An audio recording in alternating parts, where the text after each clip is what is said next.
across the UK, on DAB+, on YouTube, on your mobile, and on your side.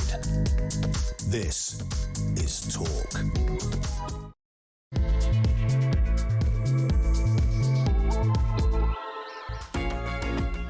Hello and a good evening to you. This is Talk and it is Petrie here with you until 1 o'clock. At midnight, of course, it is your chance to talk back, as it is the Talk Back Hour. And what we're going to be talking about, I know that Peter was talking about this earlier, so if you didn't manage to chat to him about it, you can chat to me about it. And that is nursery workers being advised to call police and report young children for racist incidents in hate crime guidance issued to early years providers in Wales. This is a tax-funded report on creating an anti-racist culture amongst toddlers. I mean, the only experience I have is of toddlers, my own and other people's when they're around me. I don't know much about toddlers today because I keep away from them. But I didn't think they were capable of racism. Not in its intent, right? The intent to be racist. Anyway, that's what I want to talk to you about at midnight. Do you think that toddlers, 3-year-olds, are capable of racism? Do you support the idea that they are taught about white privilege and they're taught about the fact that life will be easier for them if they're white than it will be for their brown counterparts in classes? Do you support that kind of thing? I mean, teaching kids this kind of thing from very young is an excellent idea. I don't have a problem with teaching them about it. What I do have a problem with, though, is the assumption that because a 3-year-old says something odd, that they are being racist. I don't know. We are speaking to a child psychologist about this, so we'll find out more about it a little bit later on in the show. But that's what I want to talk to you about, and that's what I want you to call me about. So the number is 0344 499 1000. Those calls are charged at national rate. We do call you back. And you can text the word talk and your message to 87222. So that's coming up at midnight. Also coming up is Petrie Hosken will be here to go through the papers. Those of you that know the programme know that is my big brother, but he's not here because of that. He's an author and a journalist. I probably would have booked him anyway, to be fair, because he's quite good. So he'll be here to go through the papers for you for tomorrow. Be prepared for a really random set of front pages, by the way, because of the election tomorrow. We're going to be talking... Do you remember this story? This was a story about the 250 dogs that were found in an overcrowded house. One house. 250 poodle cross dogs that were found. It went viral, the story, and so we thought we'd follow it up and see what's happened to those dogs after they were rescued by the Dogs Trust and by the RSPCA. So we're going to track and find out what's happened to at least one of them or a few of them that's happened since that awful photograph. And people thought it can't be true because the photo, it must be AI, but it wasn't. It was real life. So we're going to be looking at that. As I mentioned, we're speaking to a child psychologist, Dr. Russell Hearn. He's going to be joining us to discuss whether children at the age of 3 and 4 can actually be racist and whether he agrees with the principles of this report. But the first story is one that is just mind-blowing.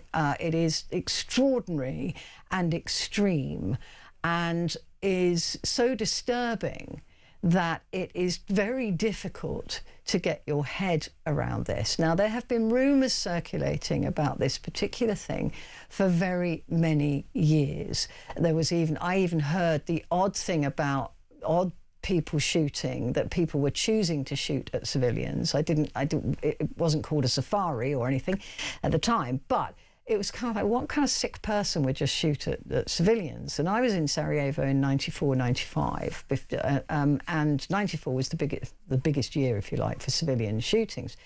And most of it carried out by Serb forces, right, who would be shooting at civilians. So it was a very strange time, but subsequently we learn that there was something called a safari, Sarajevo safari, that appears to have been going on.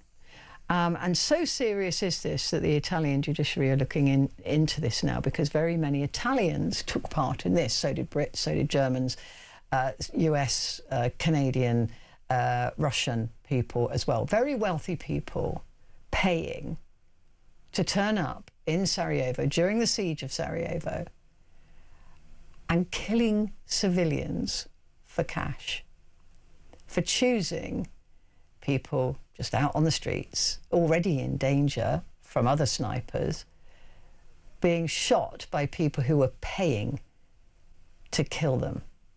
They were offered sniper positions all around the city, and then they'd go out and get drunk and have a party. It is absolutely, isn't it? It's just one of those things you think, no, it cannot be true. It just can't be. Surely there isn't that level of depravity in the world. The claims, though, are supported by documents from a Bosnian intelligence officer who was assassinated in 1996, and it follows a 2022 documentary and an ongoing Italian judicial probe. And we're talking about it because there's a new book out by a journalist, an investigative journalist called Domagoj Marjetic. I'm sorry if I butchered that, but it's a very difficult language.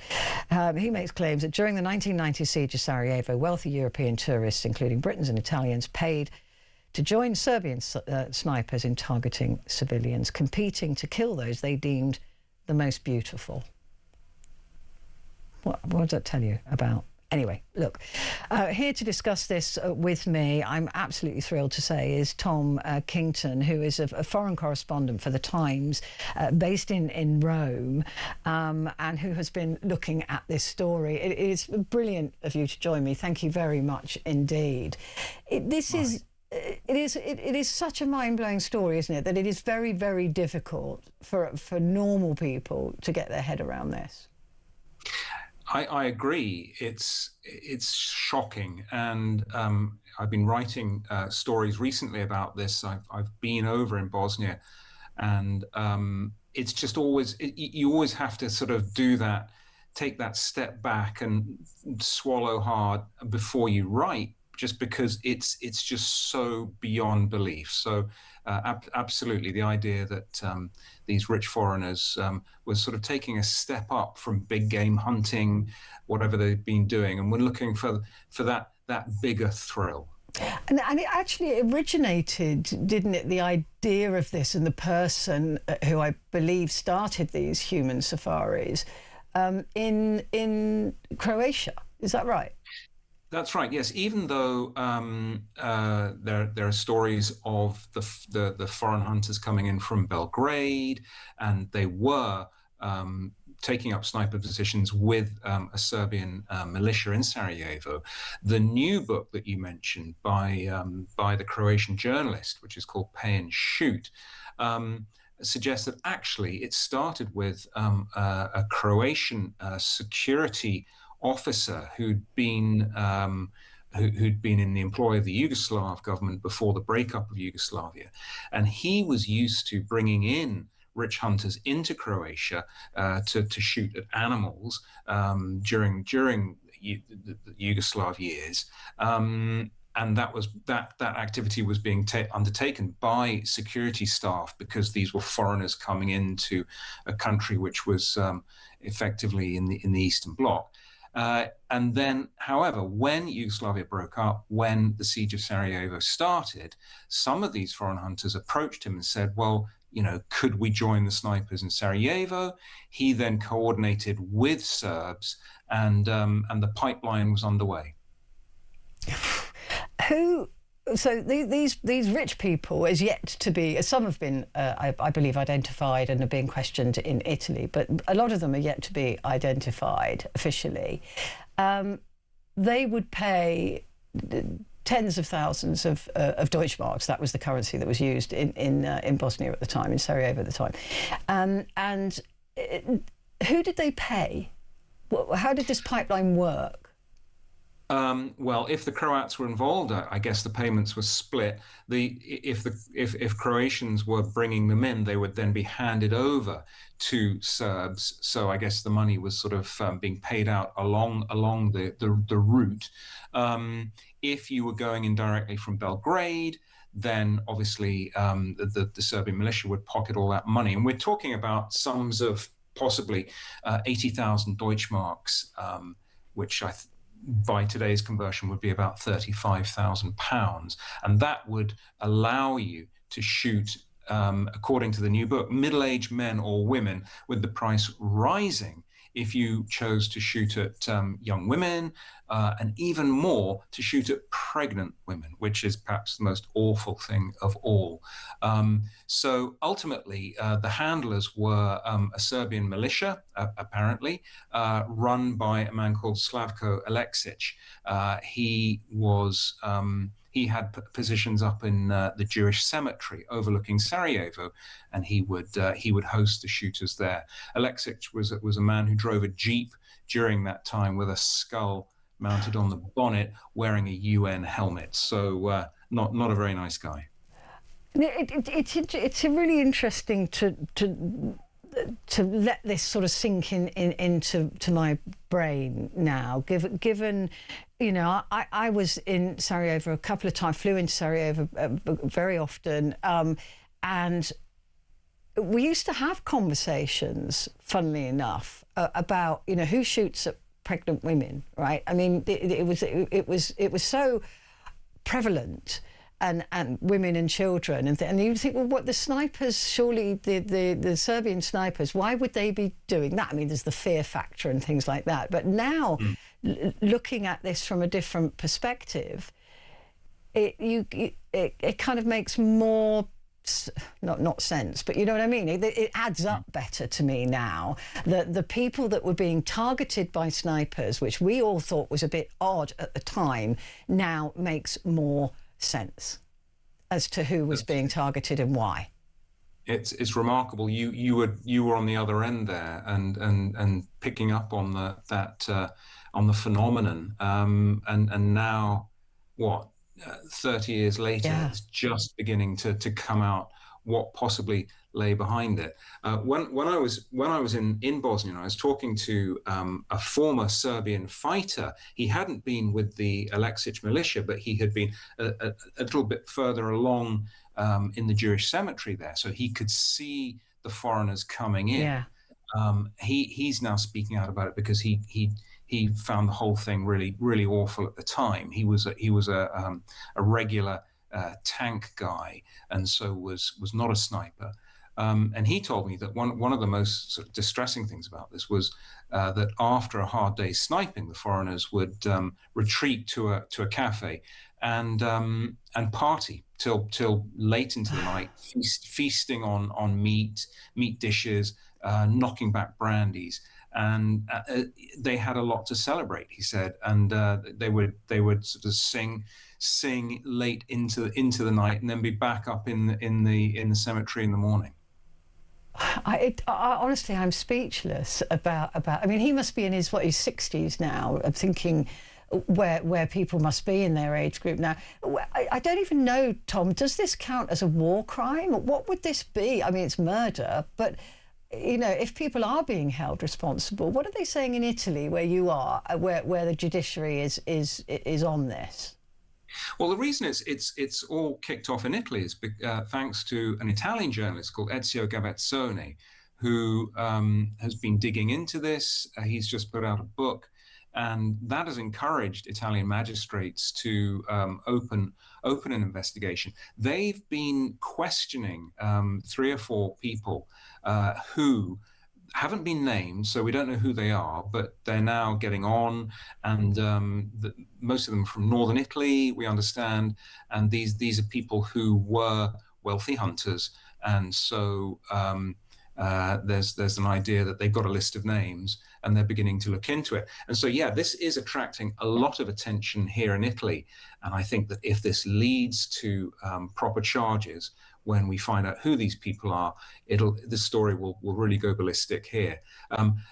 Worth saying that Gavatsoni, the journalist here, has his contact has been a former Bosnian intelligence officer who said that at the time he was in Sarajevo. He was investigating the foreign snipers coming in.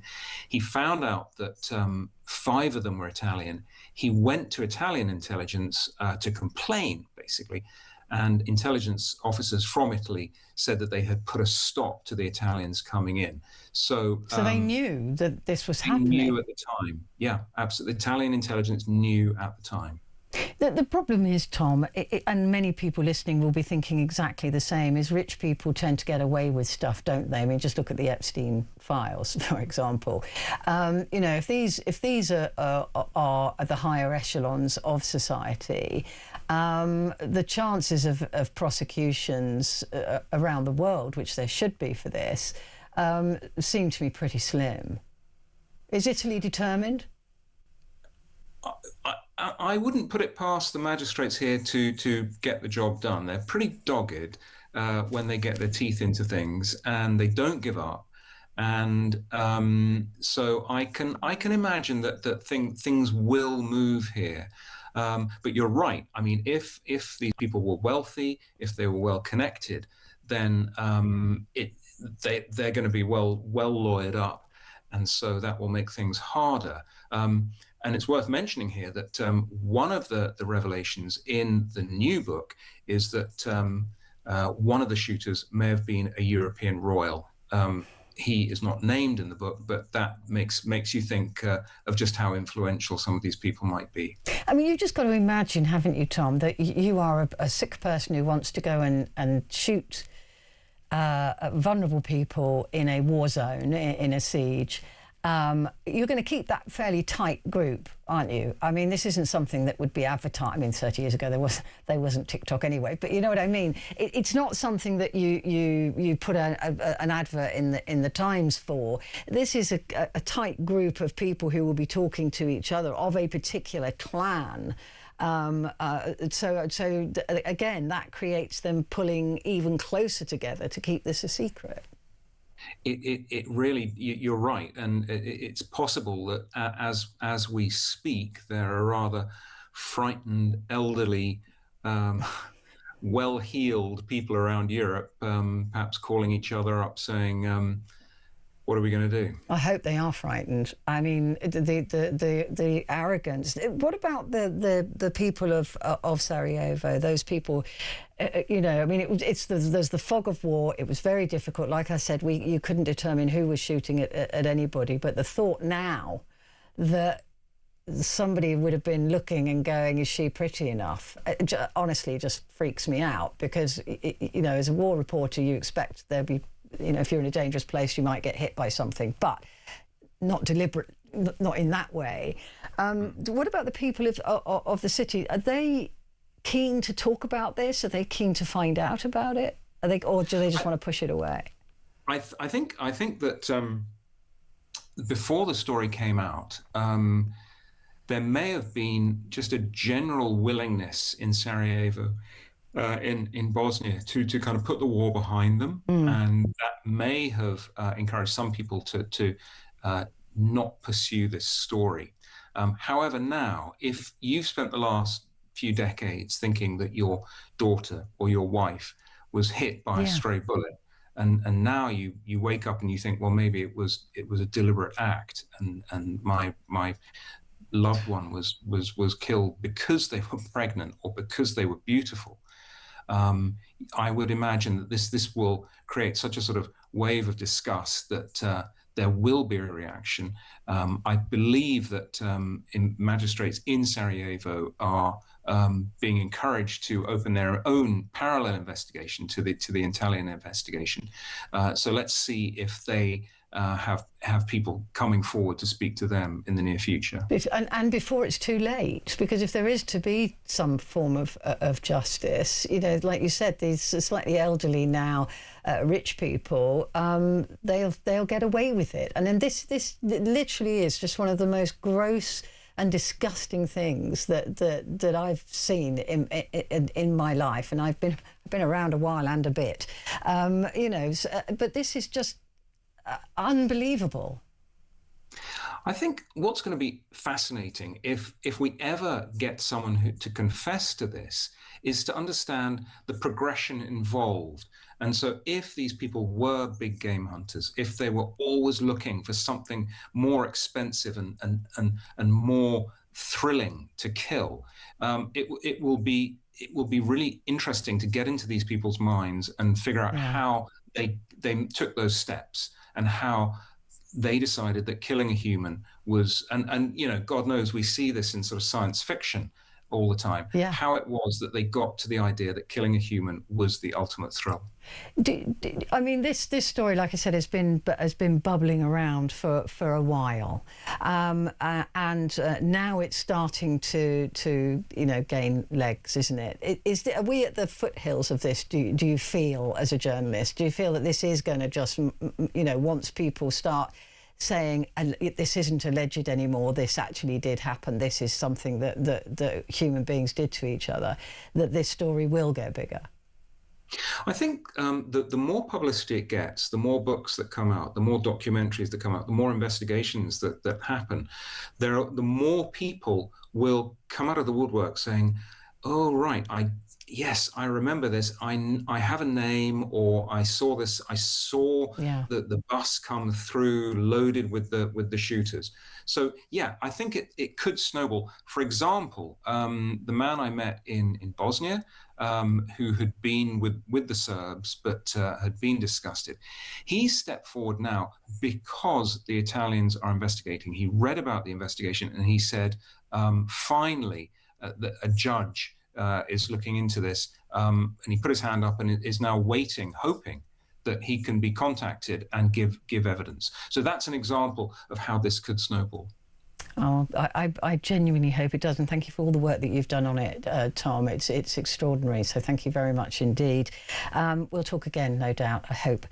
Tom Kington there, who's a foreign correspondent for The Times in Rome, where this story is literally exploding. I just cannot get my head around it at all, but there you go. Quick break, back in a sec.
across the UK, on DAB+, on YouTube, on your mobile, and on your side. This is Talk.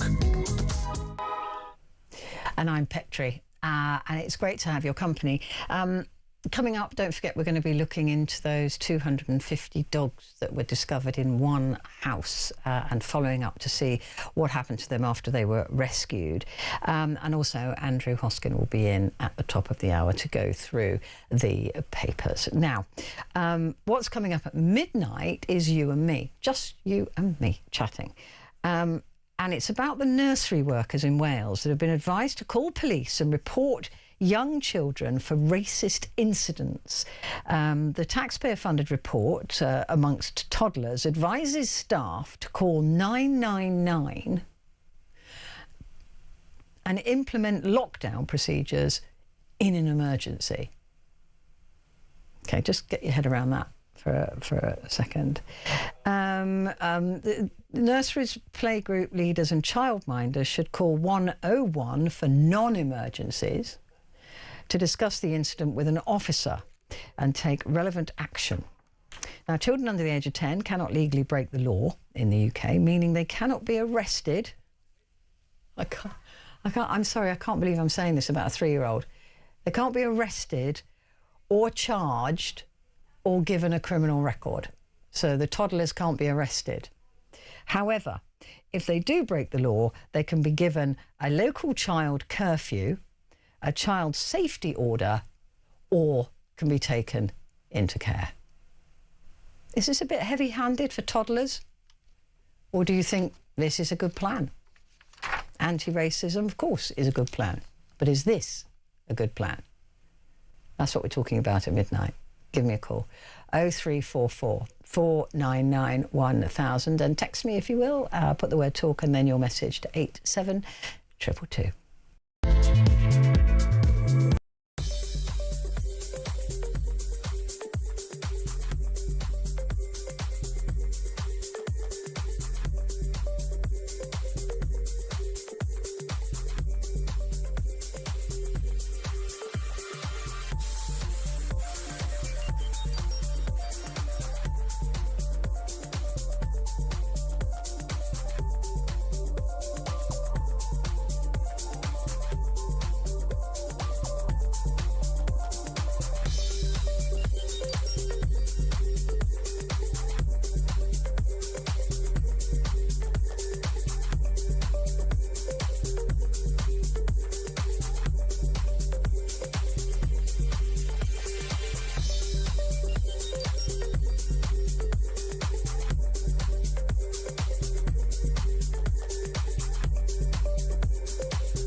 across the UK, on DAB+, on YouTube, on your mobile, and on your side.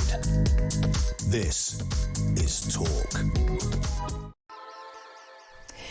Hello there, this is Talk and it is Petrie here with you through until 1 o'clock. And as I was just saying a moment ago about the phone-in at midnight, Welsh nurseries have been advised to report children for racist incidents in guidance backed by the Labour government. The Welsh Labour government has endorsed new guidance for childcare providers and those caring for toddlers to report racist incidents to the police if they can constitute a hate crime.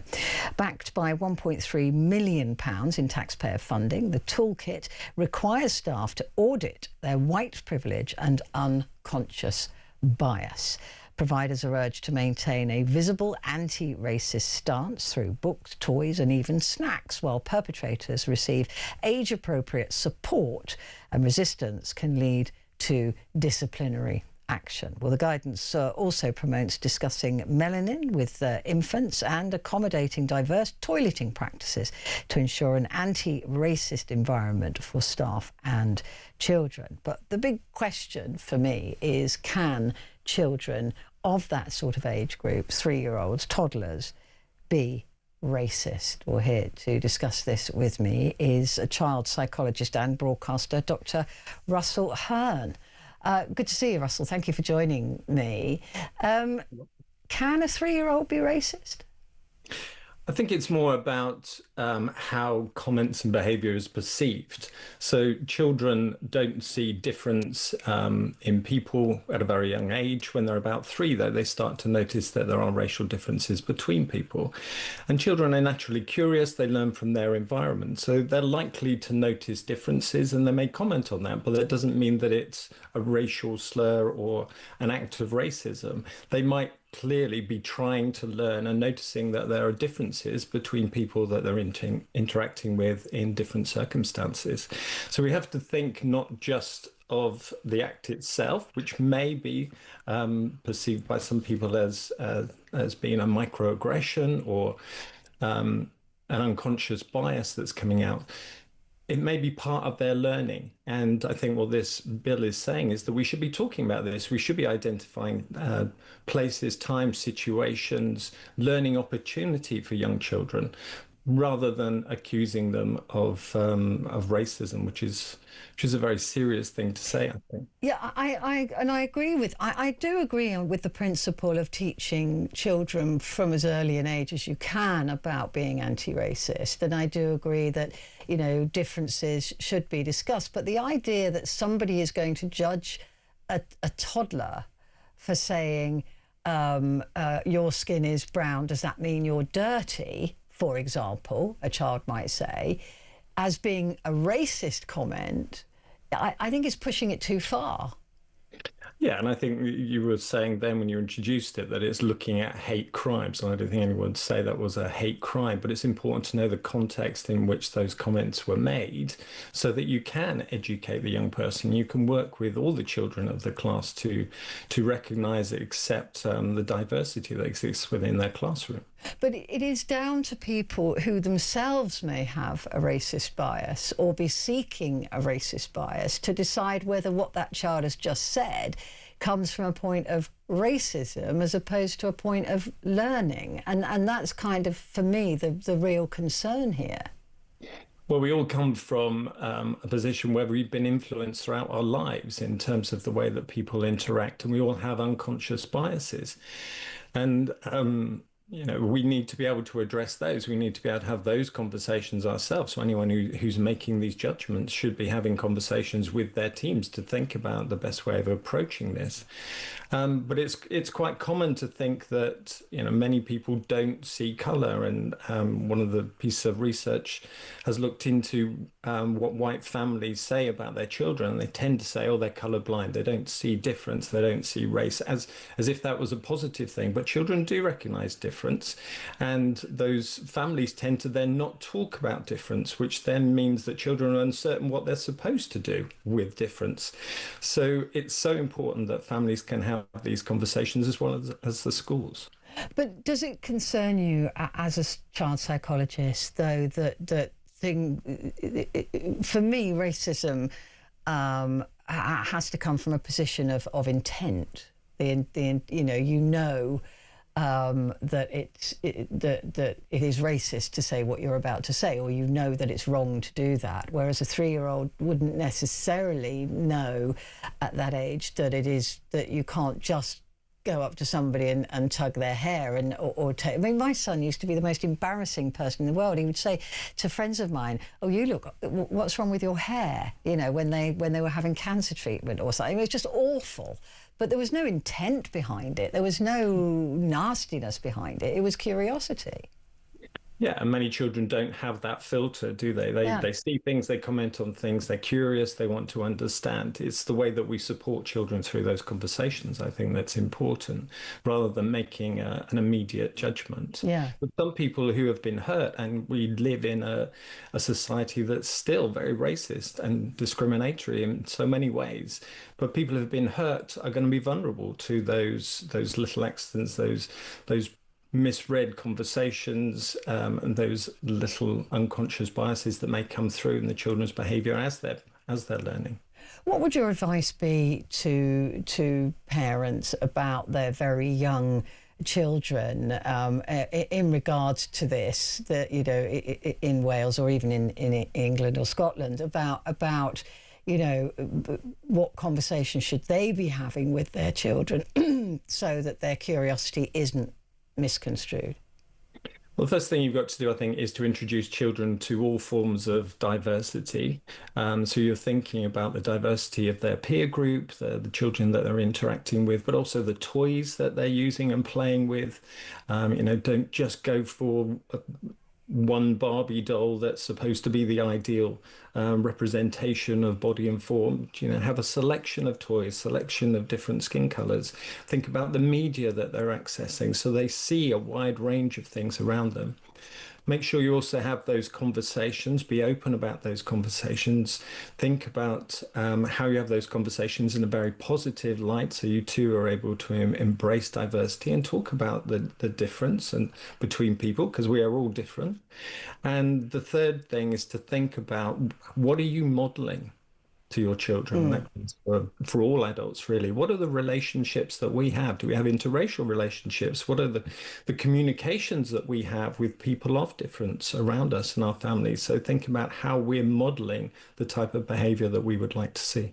And in many primary schools now, I mean, particularly for in London with my son, it was very diverse. It was extremely diverse. And so those conversations almost didn't need to be had, because they were being had at school. But there will be children, I would imagine, that, you know, in areas of Wales where there are just white children in the schools, and there's nothing wrong with that, but that's not the world they're going to grow up and live in, is it? No, that's really hard. I mean, I was brought up in Wiltshire, and as a young lad, I think we had 2 black children in our school of 1,000 children. And so for us, that was a vast difference. And for those children, I think it was really difficult, because the rest of the population didn't really know what to do, what conversation to have, and we weren't integrated in the way that many children are now. And it's so good to see the schools with so many differences there amongst the pupils. And where that has happened, children are so much more relaxed with each other and can talk about race and difference and do that and grow up doing that. Yeah. And gradually over time, hopefully, you know, things are going to change for the better. But at the moment, still, we've got a little way to go, I think, when it comes to our society. So on the whole, Russ, are you in support of this, or are you in support of the learning half of it and not the potential criminalisation part of it? Yeah, I'm a little bit more worried about the victimization, the labeling children as racist, bringing the police into the schools, into the families. I mean, that all seems a little bit too much. But if that is a real hate crime, then we want to understand where that has come from. And the chances are it hasn't just come from the child, it's come from their environment. And maybe the police should be involved so they can investigate that environment. So where it's a hate crime, absolutely. But let's think about the learning opportunities that exist here and the conversations we can have and the way we can further increase the integration of different families and differences within our schools. And presumably this would go for both ways. That there will be children of colour who perhaps are saying odd things about white children. I mean that I guess would be the other thing to do, is if you're a family that doesn't have white children, to have those conversations as well, because this is all about all of us living together, right? I mean, and racism, I believe, can go in any direction. And you can get racism within some cultural groups as well. Yeah, so, indeed. yes, it's just about all parents and all having these conversations with all children. And what age? I mean, there was always that line, wasn't there? Give me the child before they're 7 and I'll show you the man, or whatever it was. Is there a point at which all hope is lost with children, or is it better to start younger? Is it, because some people say, well, it's not age appropriate, maybe we need to wait until they're a bit older. What is the right sort of age in order to instill good practice in children? Well, if you think about the way that you model things in life, then it's from day one, maybe even before that, you could argue. Yes, there does seem to be a point in a child's development where they aren't soaking up so much information so quickly, and maybe that's around 7. There's a bit of debate there, but we can all change. Whatever age we are, our brains are adaptable. We're always open to learning. So it doesn't have to stop with children. Adults learn all the time too. So we can, they are a great, they do have this great ability to learn, and learn so quickly when they're younger. And certainly we should capitalize on that. But, children learn all the time, and we shouldn't think, oh, 7, it's too late, and give up. Are your children perfect, Russell? Oh, are they listening? Sadly not. But then their dad isn't, so, Oh, I don't know. I've known you for a while. You're all right. Thank you, Dr. Russell Hearn. Thank you very much indeed for joining me. It's great to see you. Child psychologist and a broadcaster. Interesting, isn't it? But that's going to be the phone-in. Do you believe that this racism? I have a problem with it, thinking that this is deliberate. When kids are that young and that little, I don't think they are deliberate. I mean, they might have a child nick a toy from them and punch them or bite them for it. But, and it might be a black child and a white child, but that doesn't mean that's a racist act. That's an act of a child being angry, and they shouldn't do that either. I accept that. But is that going to be seen as being racist, as opposed to 2 toddlers just battling it out over a toy? That's what concerns me. But what concerns you about this? Do give me a call, 0344 499 1000.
across the UK.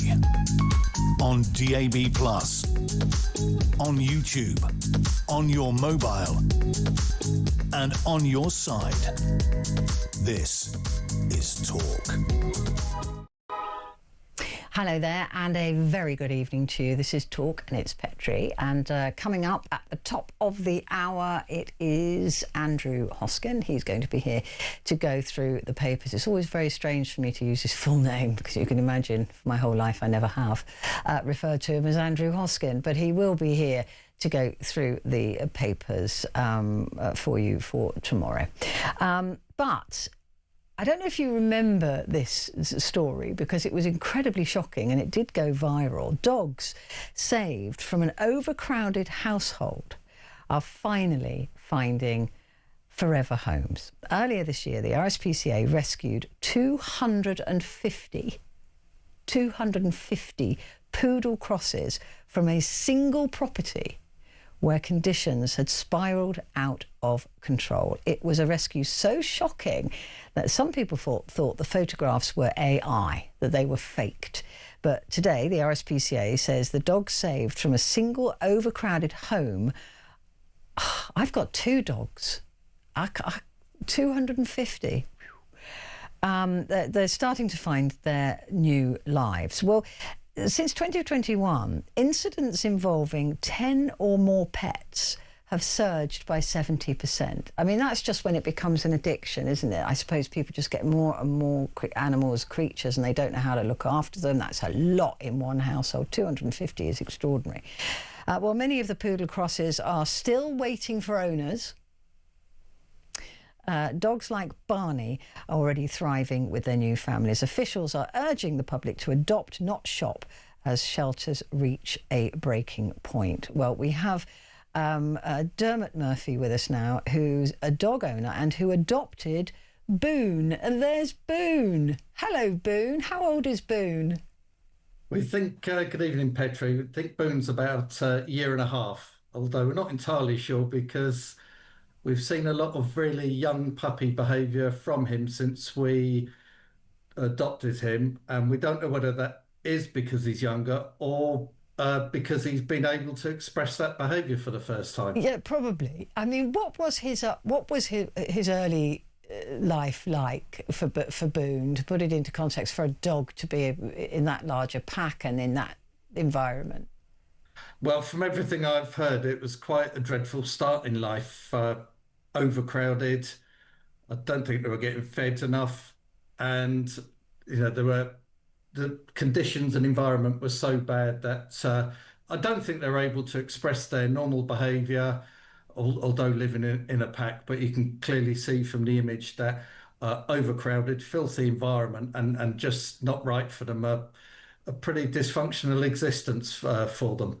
I mean, seeing the images, and I'm aware we've got radio listeners as well. These are some really devastating images, right, of filth. You can only imagine the disease and the lack of grooming and all of those things that these poor dogs had to put up with. Were they all related, these dogs? Do you know the background? Not the full background, but I do imagine that they will have been related, because they've, in the house, I'd imagine that they've just been allowed to breed and the numbers to get out of control. It is unfathomable. 200. I've got 2 dogs like you have, and that's enough for me. That's enough. Yes. That's enough chaos for one household. But what is Boone's breed? A poodle cross of some sort? Do you know?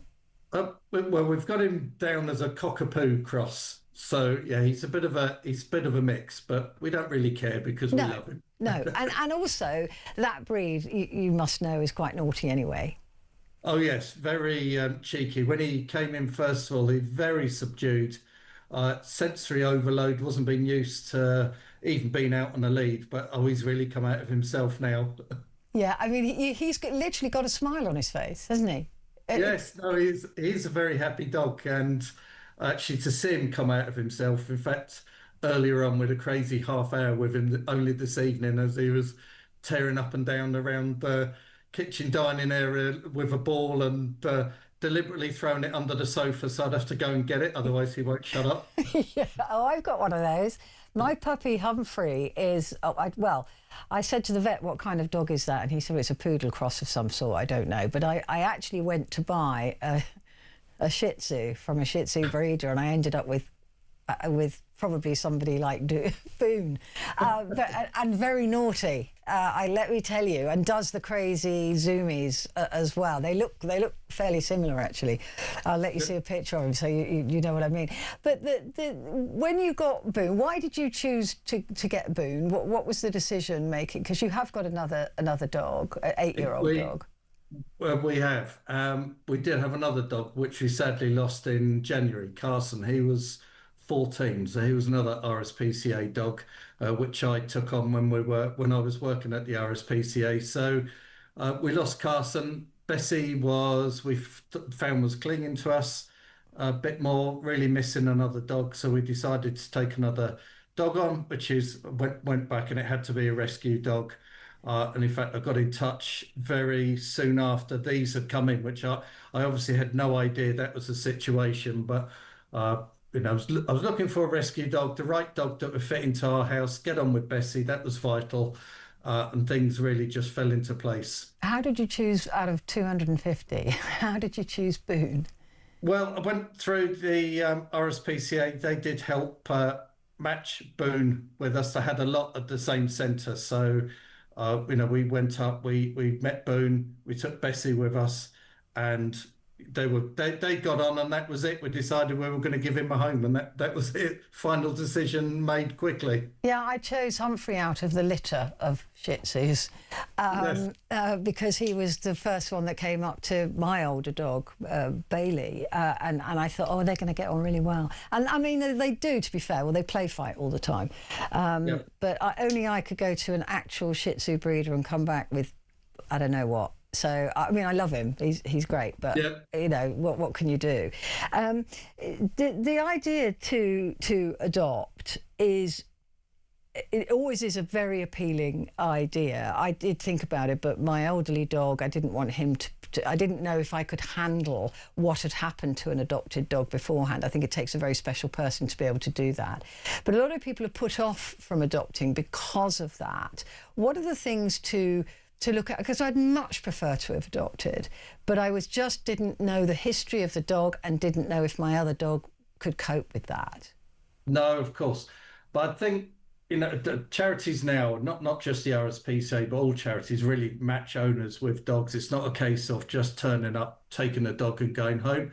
So they do, much more behavioural assessments than maybe would have gone in the past as the science around dog behaviours developed. So they do have a good understanding after doing those assessments and rehabilitation of what the dog needs. Does it need someone that's had dogs before or not used to having children? They will make those decisions. Now, in this situation, clearly Boone's used to being around other dogs. He was young, so of course able to train him. We were willing to put that work in with him as well. Good luck with the training, by the way.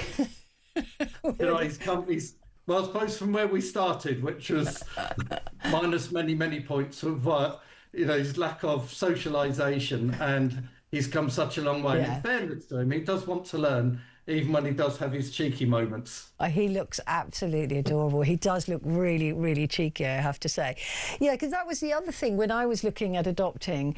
A lot of them were saying that can't be in a home with another dog, can't be in a home with a cat or a dog, all of these things. So you do have to search for the right, like you said, just search for the right adoption.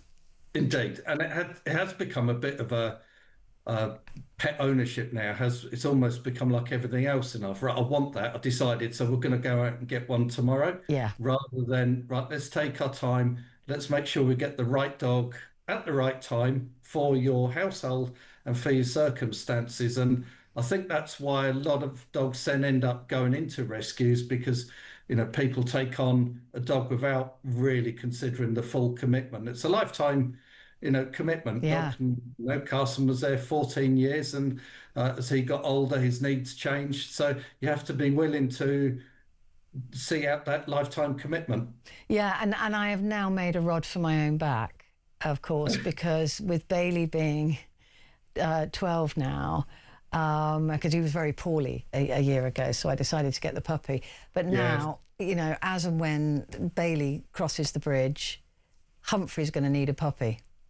Yeah. So I'm no longer going to be a one-dog woman, am I? That's it. No, you're not. I think you'll miss having a dog as well. We did. In fact, it made it easier when we did lose Carson that we had Bessie to come home to. But you know, even then we thought we're a 2-dog household now. Yeah, I think that's it. I think once you've crossed that line, there is no going back. Because Humphrey adores his brother. I'm not sure it goes both ways, but he adores Bailey. But you know, he is definitely a sociable creature. So knowing your pet, you know that they've got to have a. But I will probably adopt next time. But I'll just take more time with that and trust the process, you're saying? Because I just was a bit nervous about getting a breeding dog or, you know, one that wouldn't fit into the household.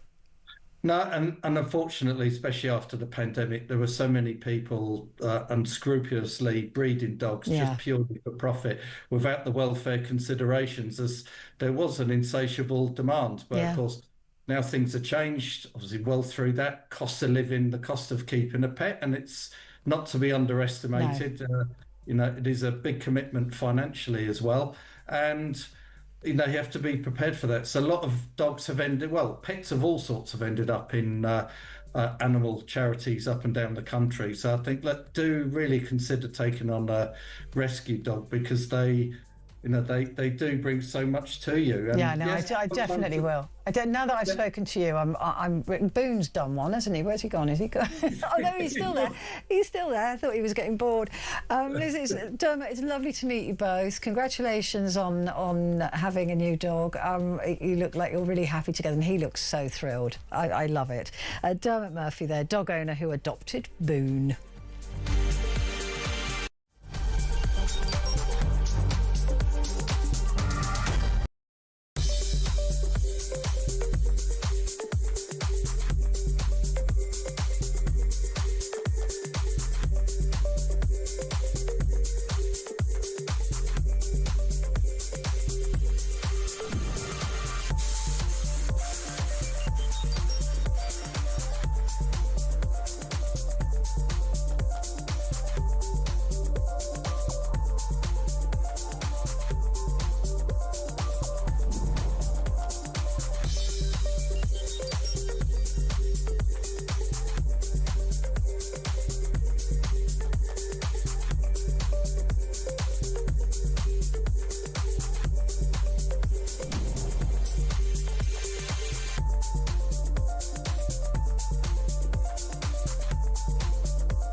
Across the UK, on DAB+, on YouTube, on your mobile, and on your side. This is Talk.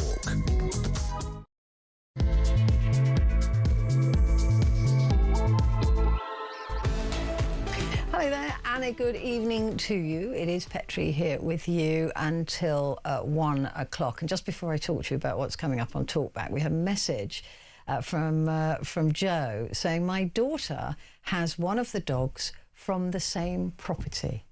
Isn't that amazing? So another one has been very cute.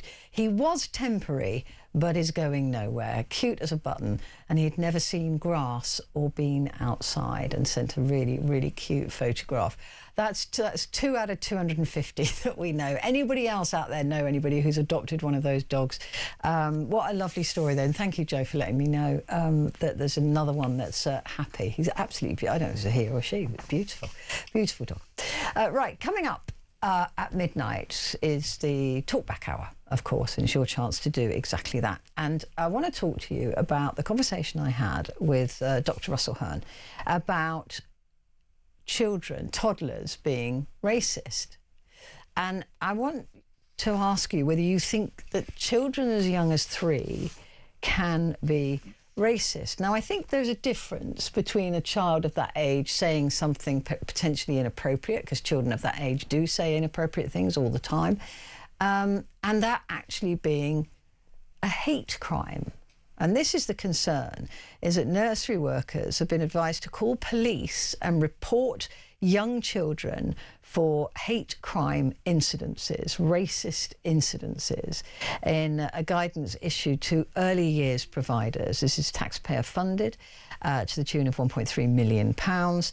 Nurseries, playgroup leaders and childminders have been advised to call 999 and implement lockdown procedures in an emergency. And I'm really struggling with that, because I can't imagine what emergency hate crime they would be talking about in a room full of toddlers. However, if it's non-emergency, they're being advised to call 101 to discuss the incident with an officer. And we're talking pretty much babies here, aren't we? Toddlers. And take relevant action. The childcare workers are encouraged to record all details of the incident and consider any other relevant actions, such as informing their local council. Children under 10 in this country cannot legally break the law, meaning they can't be arrested, charged or given a criminal record. Small blessings, isn't there? A 3-year-old in handcuffs. However, if they do break the law, they can be given a local child curfew, a child safety order, or can be taken into care. And what concerns me with this is the eyes of the beholder. So the person who is watching what has just taken place, say there's a white boy and a brown boy, and they get into a fight over a toy, and the white boy bites the brown boy, whether that will be seen as a racist incident or just 2 toddlers scrapping it out for Woody the Toy Story doll, right? So that's what concerns me about this. I don't think that children at the age of 3 can intentionally, or would intentionally, therefore it being a hate crime, be racist. Because they'd have to understand it first. You have to understand about race differences before you can really be intentionally hateful and racist about it. So this does concern me. It does sound like incredible interference in young lives, but the learning aspect of it, I agree with. I don't think it's ever early enough to start teaching children about, differences and similarities, and why people do things a different way, why they may eat different food, all of those things. That's good stuff. But to potentially, in inverted commas, criminalise a 3-year-old or have it put on record that they've been racist, it does deeply concern me. So I'd like to know what you think about this, whether you think this is just ridiculous, or if you think that it does have some merit. I mean, maybe your child is in a nursery at the moment and is subjected to racism peer to peer. That, maybe there is that issue that goes on in your local playgroup. and you think that actually this is the right thing to do, that children are taught by their parents how to behave, and if somebody's racist at home, the chances are that their children will behave in a racist fashion away from home. And maybe this is something that needs to be nipped in the bud. So I'd be fascinated to hear from you if you think this is going too far, if you think it's possible for a child to be intentionally racist of this age, or whether you think it's actually a really cool idea that the state get involved at that age and try to correct that behaviour.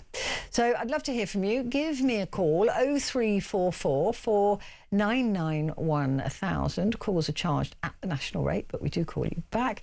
And text the word talk and then your message to 87222. Well, joining me to discuss this and to go through the papers for tomorrow is Petrie Hosken, author and journalist, former BBC senior correspondent. What do you make of this, Andrew, that nurseries being urged to report racist toddlers to police? Oh, where to start? I don't think it's impossible for very young children to be, prejudiced against kids who they see as being different.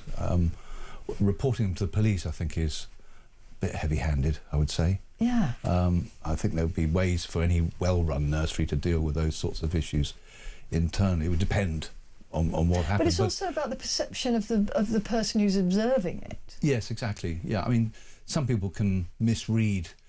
Toddlers fight like anything anyway. Yeah, and they bite each other. And they bite each other and they call each other names. It's called being a toddler. I don't know if there would be something more serious than that would merit police interference. I would say it doesn't sound like a terribly good idea to me. I think it would be something that, goodness me, if you can't handle toddlers without calling the police. And as I say, as your guest was saying earlier, it is a little bit early in the day to write off people as racists when they're 2 or 3. Yeah, I have to say. Yeah, and children will say inappropriate things, right? I mean, they might say, why is your skin that colour? But yes, that doesn't mean they're being racist, though. And that is the thing that concerns me, is that they do say inappropriate things. Oh, you've got curly hair, or whatever they say. Yeah. And it doesn't make it racist, because I think to be racist there has to be intent behind that. Well, yeah, I think I mean, toddlers, young kids do grow up in racist households. Yes, and, of course and they yeah. learn, and often racist children and people are racist because their parents were. That's what they learned. But I think there's other ways of dealing with issues like that in a nursery rather than calling the police, who frankly have got better things to do. Well, I mean, this is my favourite line in all of this, is that taxpayer-funded report on creating an anti-racist culture among toddlers advises staff to call 999 and implement lockdown procedures in an emergency. Well, it would have to be... That would have to be some emergency. I mean, I think the key to all of this, isn't it, that it's education and having a good environment for toddlers. And that's a good thing. The education side of this, I have no issue with. You know, if you need to explain why some children's skin is browner than yours, or some children's skin is whiter, racism can go both ways. Yeah. You know, there'll be children who look at a white child and think there's something odd about them. So, you know, that's a good thing to discuss why different skin colours have been created in the world, and what you know, where they come from. That's all good, but I just don't. I like the idea of somebody seeing something that is reasonably innocently done by a 3-year-old and then being turned into a hate crime.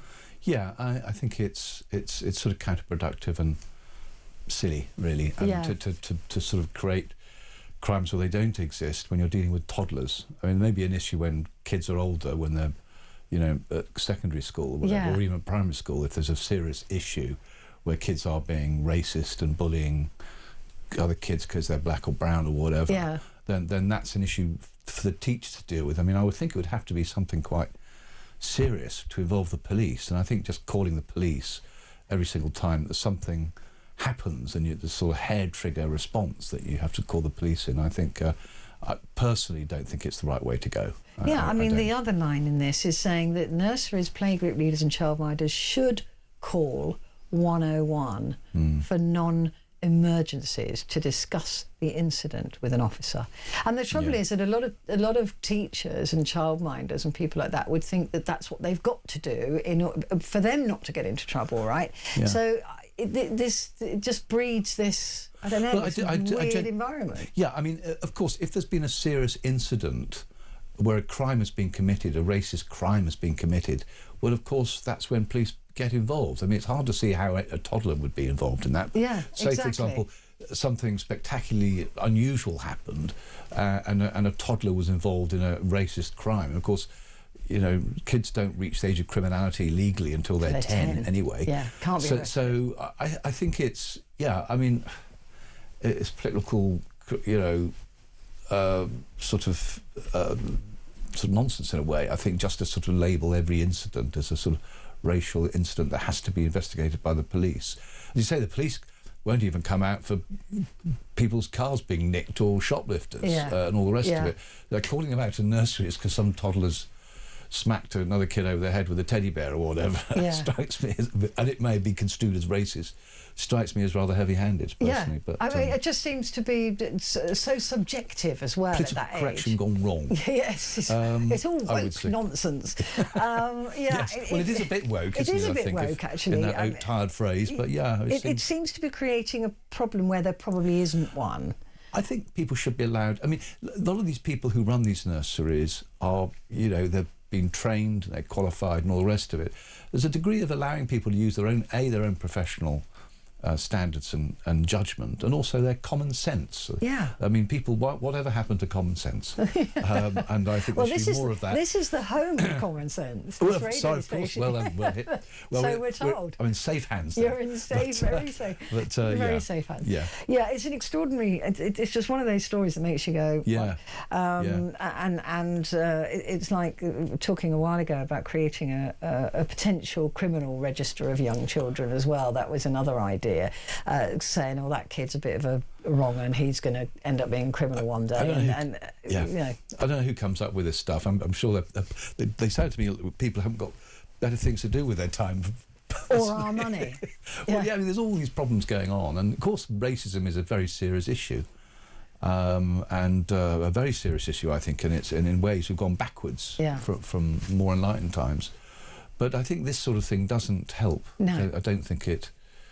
you know, it just if it sounds daft, it probably is. Is my view. Yeah, and the thing is with the Welsh education system, they've got major issues with the Welsh education system. There are children failing to be able to read by the time they leave. You know, there's a lot of problems with the Welsh education system that 1.3 million pounds could do something towards. And the health service in Wales, I mean, apologies to anyone who works in the health service, is very good, it works in Wales, but it has also got a very bad reputation. Bad reputation. There's an issue of public services in Wales. I know that that's been a bit of a bugbear for many years, but yeah, I mean, again, it's if you grow up, say, if you're at a creche or a nursery in Newham where there's 56 languages spoken at schools, then you're just going to be, you know, there's going to be black kids from all over the place, whereas you could be, you know, in London Borough of Havering, where 95% of the population are, you know, UK white.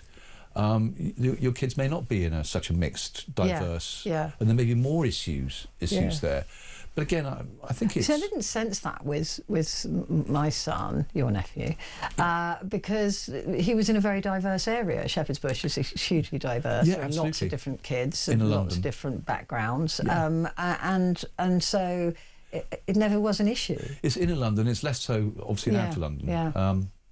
But no, it's an interesting issue. But as I say, common sense, I think I trust more and more to, rather than people in Whitehall or somewhere else issuing these rather silly diktats. I would. Yeah, I mean, it just seems to be a box ticking. And the police have got more than enough to do. They don't want to get involved in stuff like this. Really can you imagine them getting a phone call about a 3-year-old? But anyway, Wales has the worst educational standards in the UK, with 1 in 5 children leaving primary school functionally illiterate. So when you've got issues like that going on in an education system in a country, you'd think they'd have more urgent things to take care of. Wales does have has issues because it's on the, you know, it's it's quite remote from the rest of the country. It's mainly coastal. Coastal communities do suffer inequalities in education, hospitals, all the rest of it. It's hard to get to. The rural communities are much harder to get to. It's hard to get good teachers. It's hard to get good doctors and nurses and all the rest of it to work in Wales, which is, I think, is one of the most beautiful parts of the world. Yeah, I love I lived Wales. there, It's didn't gorgeous. I, for a while? Lovely. Beautiful. I was there in North Wales and South And I Wales. love the Welsh sense of humour as well. Yeah, it's a beautiful country, but it does have these disadvantages, these sort of geographical issues that it has remote communities, coastal communities, and all the rest of it, and it finds it hard to attract the right people and the right resources to those areas, unfortunately. And I think this is why the health service has issues, trying to get an ambulance to people. I used to know the guy who was asked to run the ambulance service in Wales, who was a very good ambulance boss, and he turned it down. He said it was just difficult getting around Wales to pick up people if someone's had a heart attack. Yeah. And this is why the health service, one of the reasons why the health service has problems in Wales, and the schools too. I think it's not there's a particular issue with Welsh people. No, not at all. It's just the and also there's been mismanagement of the public services as well. When I was there is everywhere. There is everywhere. Yeah. Let's not try and gloat. We're not. None of us are immune outside Wales from that. That's for sure. That is absolutely true. So that's the phone in. Do give me a call. Do you think this is overreaching? Do you think this is showing a lack of common sense, or do you think this is actually pretty much a sensible thing to be heading towards with toddlers to prevent racism in the future? Give me a call, 03444 99 1000.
Across the UK, on DAB+, on YouTube, on your mobile, and on your side.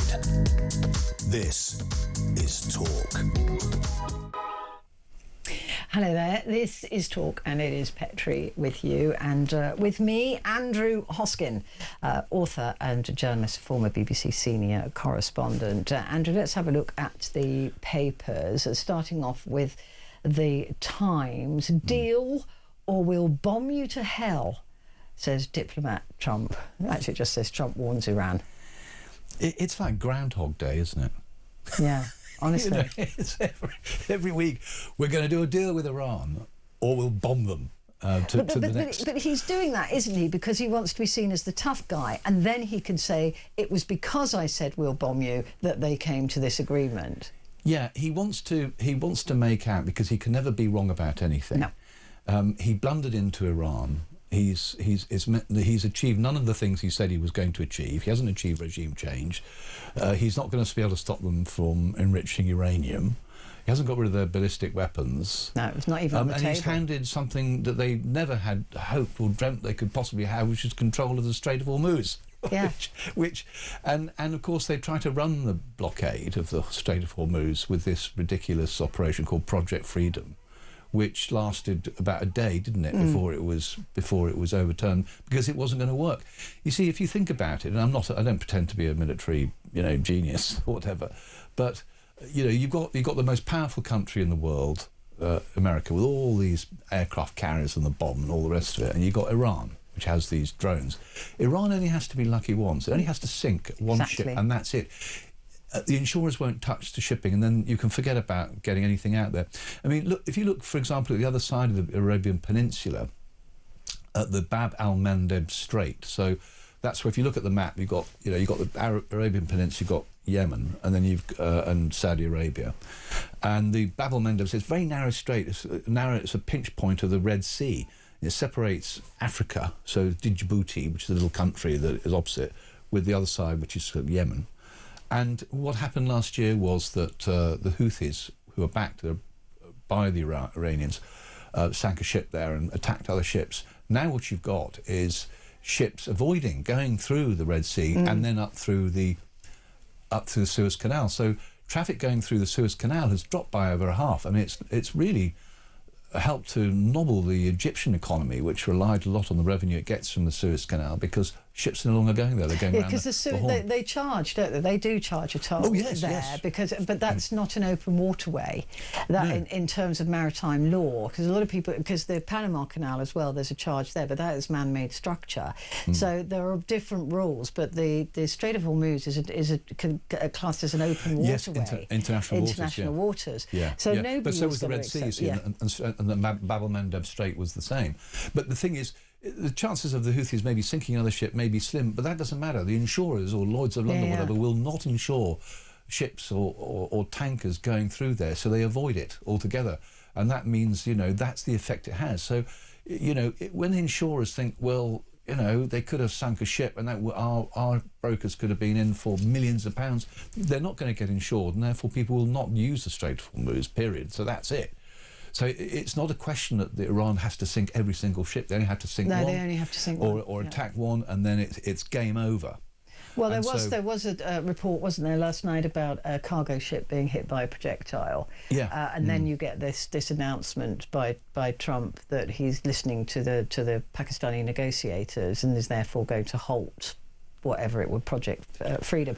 But it also him saying that he's going to free the Strait of Hormuz as a gift to the world. Well, it's all bonkers, Petrie, isn't it? It's absolutely bonkers. I mean, the Strait of Hormuz was perfectly free and open. It was open before he launched this ill-advised, yes, war that is incoherent, that has achieved none of the objectives that he set for it, and he's sort of on the horn of a dilemma. He's sort of stuck fast like a fly on flypaper, because he's in this situation where if he sort of leaves the area altogether, he can just pack up and go, right, take all these ships and go back to America or whatever. He leaves the Iranians in control of the Strait of Hormuz, a massive strategic victory for Iran.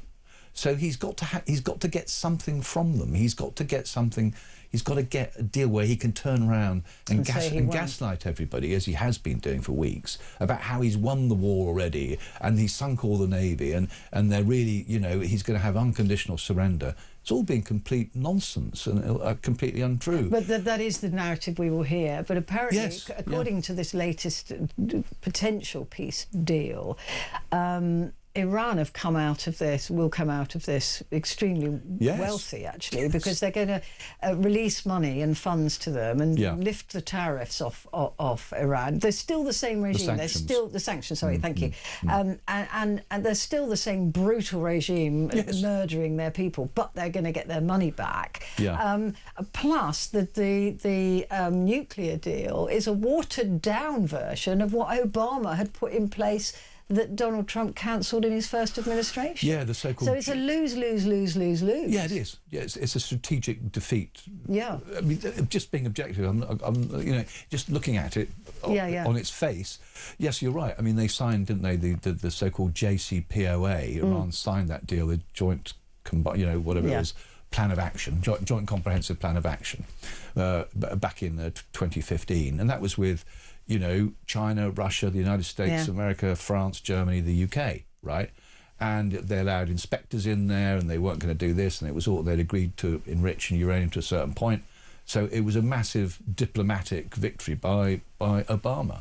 I mean, probably one of the greatest diplomatic achievements of his presidencies, 2 terms presidency. So Trump just ripped that up in 2017, and ever since then, it's been this sort of series of, you know, attacks on Iran, and what he's desperate to avoid is replicating what Obama achieved 10 years ago. I know. So what we could end up with is a watered-down version of what President Obama what we already had. achieved, except the Strait of Hormuz is now in the hands of the Iranians, and sanctions have been lifted. Sanctions have been lifted, yeah, and Iran now knows that they can cripple the global economy at any point in the future. Yeah, they've tested it now, yeah, and there is no way that is going to be free again. There's always going to be a fear that Iran at any point can turn the taps off. Yeah, I mean, we've lost, we're losing between 14 to 18 million barrels of oil a day because of it. It's been a massive, I mean, if you don't take my word for it, listen to the experts who know about this stuff, you know, about oil. This is the biggest, you know, supply side shock in terms of oil ever. I mean, you know, one thinks back to the Yom Kippur War in 1973 when the Arab countries, OPEC, you know, Saudi Arabia and all the rest of it, and UAE as well, when it was in OPEC, furiously, because of our support for Israel in that war, you know, increased petrol by, you know, the cost of oil by 3 or 4 times, destroyed Western economies. It really did. It was a massive, you know, economic shock to all these countries. I remember as a little boy in a car queuing up for petrol at petrol stations. I mean, it was that serious. But this is worse than that. So this is a major crisis. And, you know, if they can't get oil shifted through the Strait of Hormuz, petrol prices are going to keep on going up at the pumps. You know, already in the United States, they used to boast about having $2 gallons. Now it's more than $4 a gallon. It could go to $5 a gallon. Oil prices have gone down again. I mean, because I'm amazed at these brokers of oil sort of trusting what Donald Trump says and lowering the price. You know, as if we can put any reliance on anything that the man says. But we'll have to wait and see. I mean, it strikes me that this latest thing is a sort of 14-point memorandum of understanding. But Trump's desperate for an off-ramp. Oh, he is. I mean, you know, forget about the blasé, oh, we've won, I don't care if they cut a deal, we'll bomb them anyway. Frankly, quotes BS that he's been coming out with. But look at what the actions are. You know, this memorandum, I think he is desperate now. Yeah. Because he's got the midterms coming up. He's worried about the Democrats taking over Congress and then impeaching him for all kinds of things. And he's desperate to avoid that. And people paying all this money at the pumps, and I keep saying it's not going to help him. Yeah, gas prices are a psychological thing with Americans. That's how they. It's a big deal. It's how they measure wealth, their own wealth. Yeah. So it's a huge thing about their gas prices. Also, they're a car. They have to drive everywhere. They're cars because it's a massive country. Yeah. You know, you drive anywhere. It's just so huge. I'm driving around America. You just can't believe how big it is, and you need a car to get around. And you know, if you're going to see even the cities, I walked in LA. People looked at me as if I was a freak or a streetwalker. One of the two. I always think, you know, when I was in New York, looking up, you know, these buildings, you just feel like a little bug, don't you? All wandering around, waiting to be squished. Yeah. And so it's a massive country, so people need their cars. They like cheap gas. Yeah. It's a way that they can explore their beautiful country, you know, relatively cheaply. That's not the case now. And of course, he used to boast, didn't he, Donald Trump, that he's going to deal with inflation when he won the election. Of course, because the other thing that oil prices do, they increase inflation. Of course in food, they do, yeah. because you have to carry food around in lorries. They pay more petrol, therefore to pay for that they have to put up the prices of food. So it affects everything in the end. So if they don't sort this mess out that he's created, PDQ, he's going to be in all kinds of trouble politically, and I think that's why he is desperate. Look behind all the blasé and the boasting and the bragging. Yeah. But look at the reality of what he's actually trying to do, and the failure of his failure to run the blockade this week. you know, when they thought they could probably, you know, just about, no, it didn't work, did it? It backfired. It didn't work because he backfired. thought that just by saying it that they would be cowed. Yeah, That, it's but chaos. he's not. I don't think he's understand the asymmetric nature of the Iran's warfare, and the IRGC clearly now in control of the country, and how autonomous they are. These groups of fighters, that they don't have a central command like the Americans and like we do. America's. I don't know why America keeps on having to relearn the same lesson about asymmetric warfare, where you have the Viet Cong in Vietnam, or the, you know, ISIS in Iraq, or all these other. The Taliban eventually getting hold of Afghanistan. It doesn't really matter if you don't have nukes. It doesn't. You just need to be nasty, and with the right nasty people around you and the right weapons and patience with America.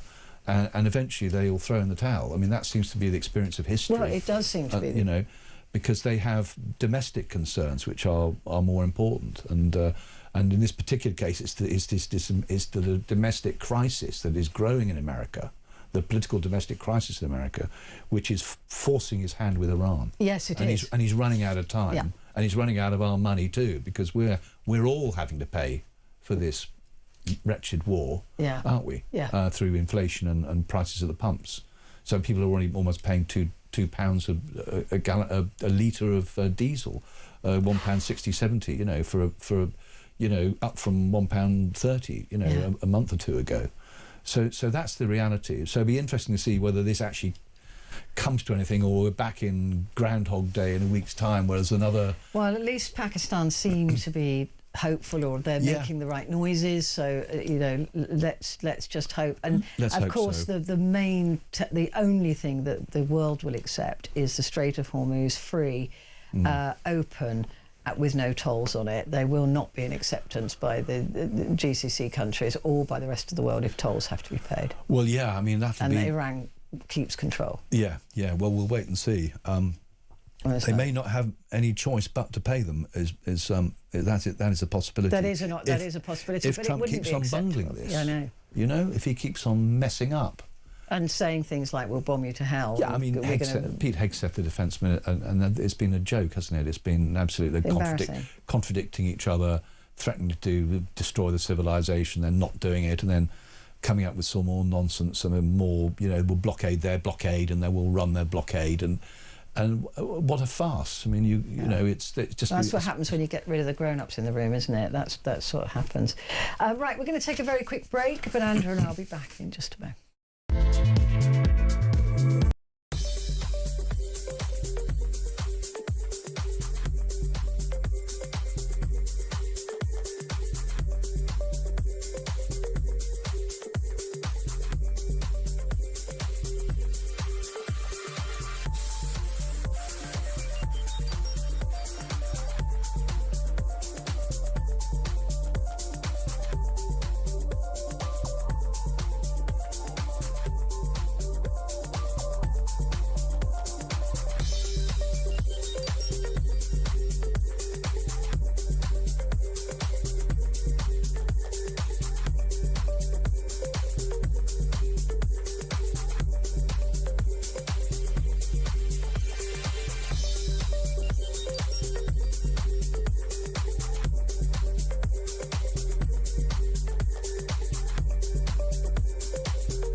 Across the UK, on DAB+, on YouTube, on your mobile, and on your side. This is Talk. Hello there, this is Talk, and it's Petrie here with you, and with me, let me introduce you to my brother, my big brother, Andrew Hosken, author and journalist and former BBC senior correspondent, looking at the Guardian. Again, has agreed to a peace deal or face fresh wave of bombing, Trump tells Iran. And then a couple of political stories, which we can cover in the broad. Yeah. The talking about Labour set for record losses in the local polls. Yeah. This is going to be a really interesting local election, because I was saying this yesterday to Vincent Moss, that it's now a national election, if you know what I mean. This is a comment on, this doesn't feel like people care very much about who's going to run their local council. They want to, either give the Tories or Labour a bloody nose. Yeah. And so that's what I mean by saying it's more of a general election in the waiting, if you know what I mean by that. Yeah. It doesn't feel like a local election. I think it's, it's such a corny thing to say, it's historic. Yeah. But I think this is genuinely historic, because I think that, having covered local elections and being a local government correspondent at one point, so I used to cover elections. And of course, these elections, we're seeing them in London, the London boroughs, we're seeing them in Scotland, Wales, north of England, Northern Ireland, all that. And so there are various things happening. What will we see the end of the two-party system? I think that would be fascinating to see, because if you could have a situation where you have Reform, Green, polling 1 and 2, and Labour in third place and the Tories in fourth place. The Tories aren't going to do very well, because Reform are going to be taking seats and councils off the Tories as well. You've also got how Plaid Cymru going to do in Wales, beating Labour there.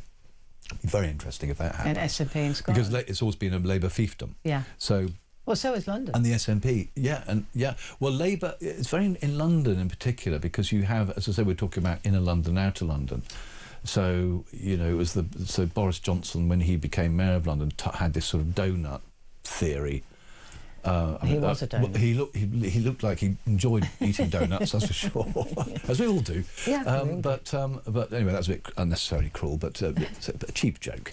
But he had this donut thing where he would target, potential Tory voters in the outer London boroughs, which tend to be whiter, less diverse, more inclined to vote Brexit and things like that, and inner London, which was much more diverse and all the rest of it.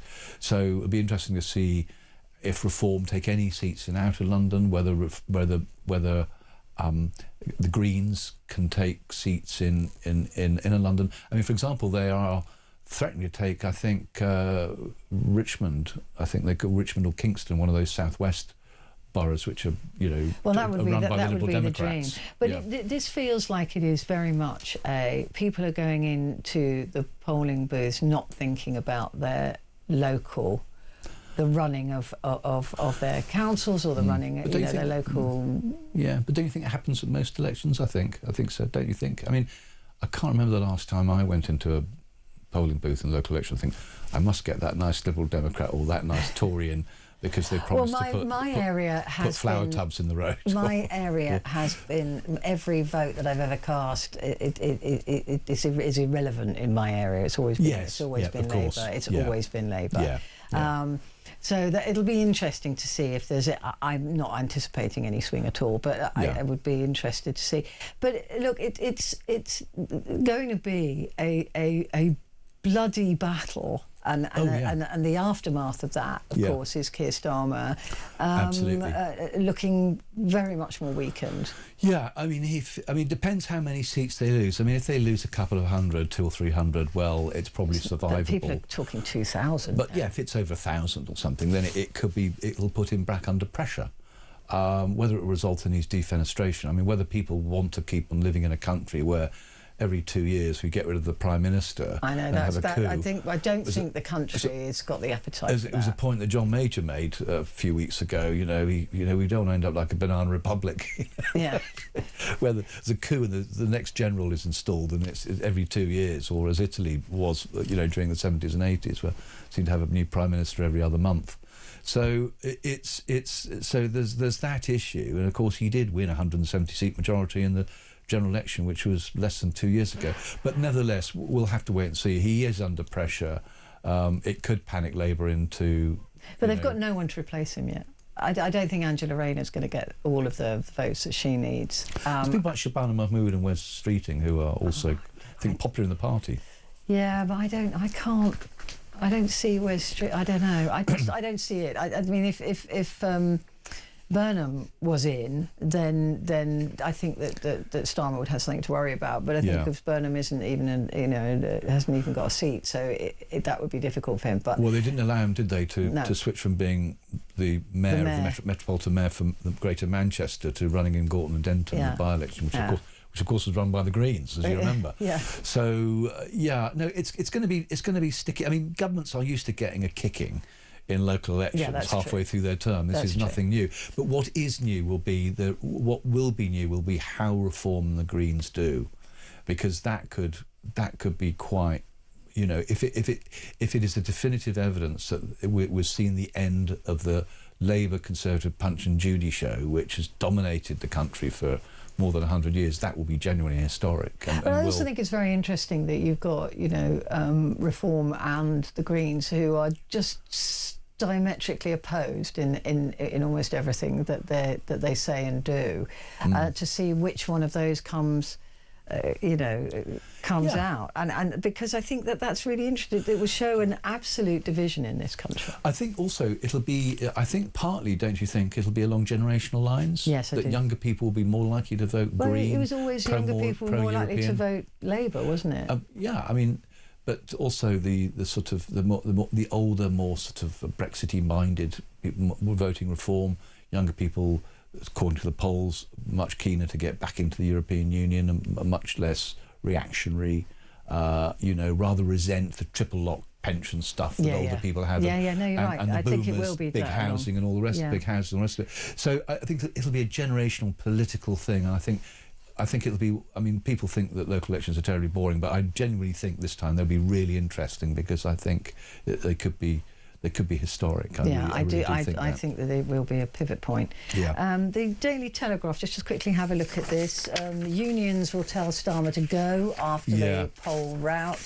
And then this story about civil servants abuse flexible working to claim 50 days off a year. Yeah. What? Yeah, I mean, we do like to knock our civil servants in this country, I have to say. Yeah, but some of them haven't turned up into the office for 2 or 3 years either. Yeah, well, I mean, this is, I spotted this story, yes, the public servants are required to, we've got millions of people working in our civil service, public servants, and keep the country running. So, they, by and large, I think they do us all a good job. But here they're sort of accused of abusing flexi time to claim up to 50 days holiday a year. It's not clear from the story, from the first part of the story, whether this is also includes that part of their holiday entitlement. But, the public servants are required to work 37.5 hours a week as standard, but can clock up extra leave by declaring overtime, in quotes, when they work beyond this, and they can earn a maximum of 2 extra days off a month under this scheme. Yeah, I mean, I think there's also people sort of get wound up about it a bit more, don't they? Because we're paying their wages because they're public servants. And I think we have a right to, actually. But the thing that does annoy me is this the people who are working from home. I don't have a problem with people working from home, but I do have a problem with them still claiming their London waiting. The extra payment they get for having to come into London.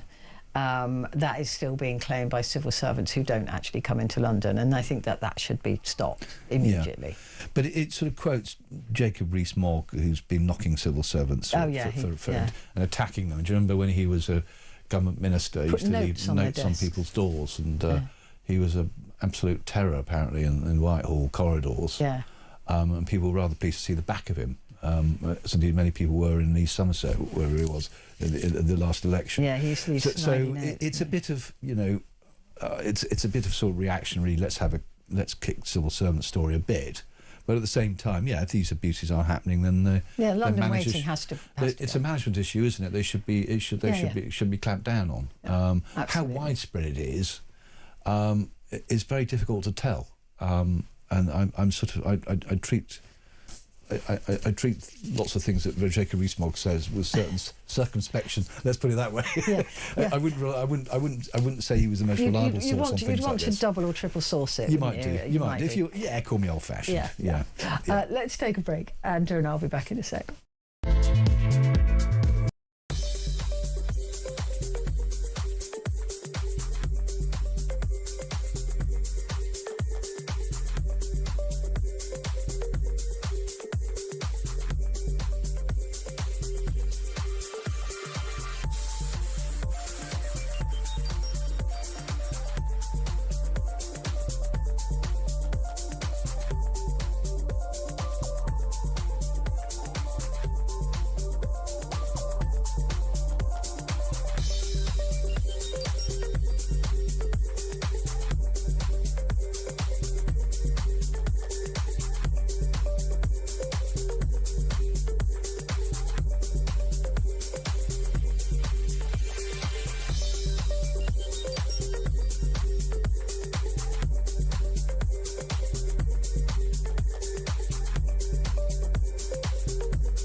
Across the UK, on DAB+, on YouTube, on your mobile, and on your side. This is Talk. Hello there, this is Talk, and I'm Petrie, and with me is Andrew Hosken, author and journalist, former BBC senior correspondent. One story in the Telegraph, just right at the bottom, a little news in brief there, or leading us on to page 13. FedEx killer sentenced to death after kidnap. Now, this is an American story, but I saw this.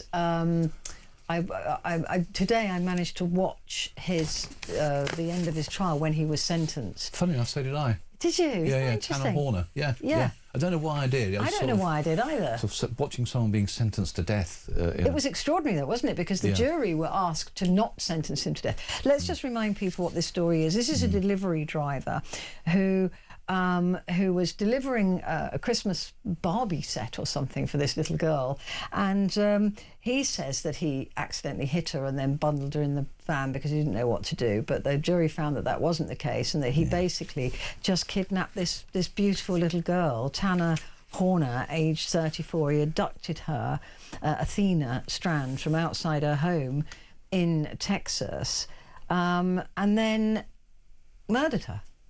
Yeah. It's extraordinary. But all of this was on camera. That's what I don't understand. He knew that there was a camera in his cab. I just can't get in the heads of these people. I mean, Jessica and Holly and Ian Huntley and all that. It just is so terrible. It's just beyond belief, and so it's very difficult for normal people. I like to think of myself as normal compared to these creatures.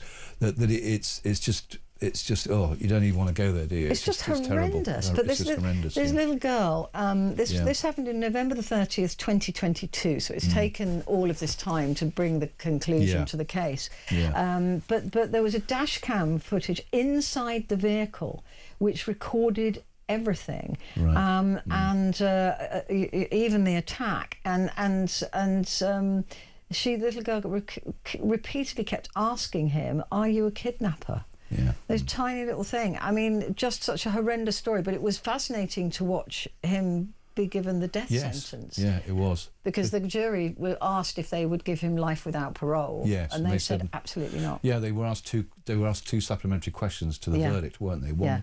One question was, do you consider this man as possible of, redemption or whatever? Yeah. No. Yeah. Do you think he should be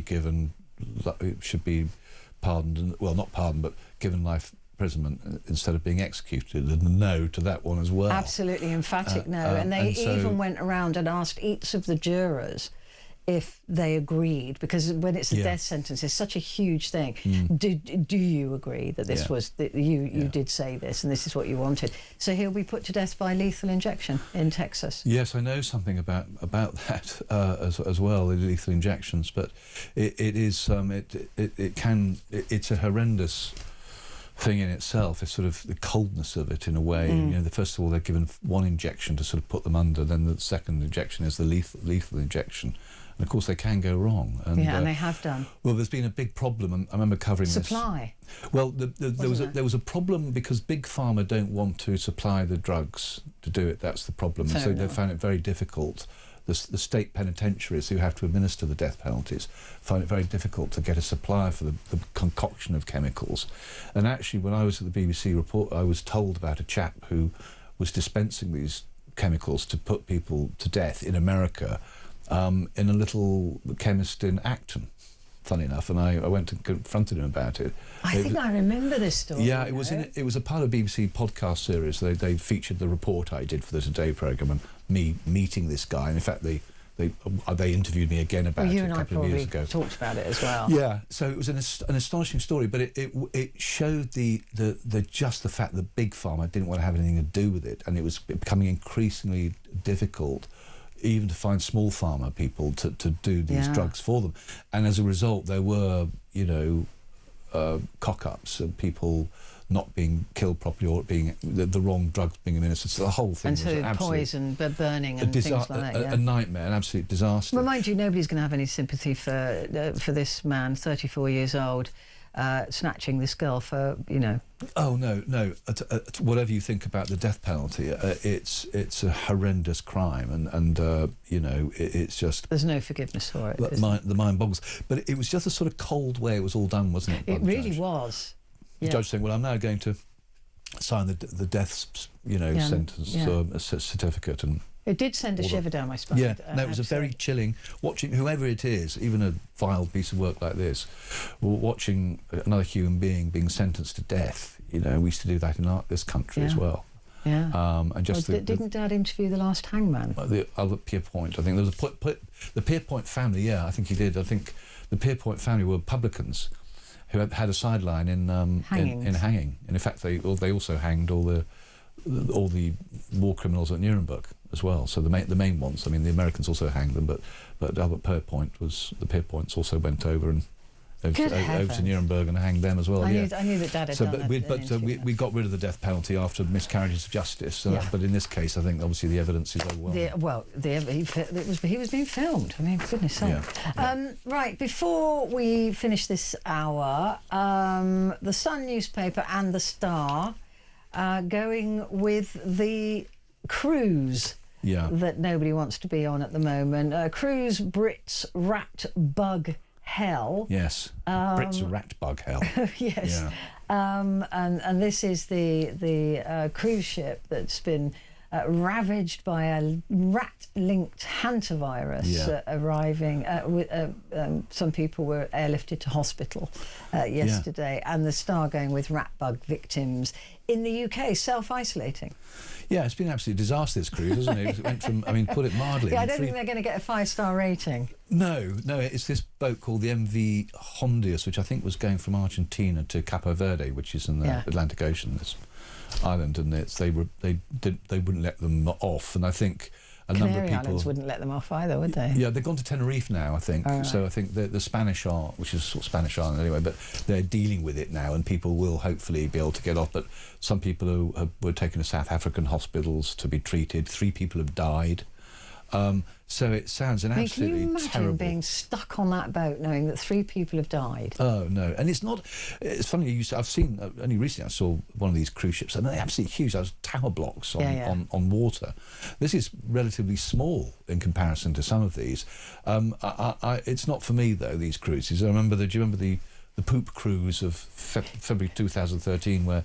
There was a fire broke out. Norovirus, all the loos. Wasn't it? Oh, it was in Hampstead. 4,000 people trapped, and there's sewage everywhere, and all the rest of it. I mean, no, please, or thank you very much. But this is a tragedy, because obviously it's resulted in the deaths of 3 people. No, I wouldn't get me. But you know, they are infamous for diseases, though. These places, aren't they? Yeah, and of course you're stuck, aren't you? You're stuck in the middle of the ocean, or whatever. What are you going to do? So you can't get the lifeboat and just paddle off like, you know, Captain Cook or whatever, you know, to the nearest island. You're literally stuck there, and imagine being on that boat. I mean, knowing that people have died, and that it appears that this has been human to human transition as opposed to how it's normally caught, and that there's a 40% mortality rate. That's an incredible mortality rate, 40%. I mean, that's, you know, that's pretty serious. And it's more common, this hantavirus, than we knew. I didn't know this was something else I had to be worried about.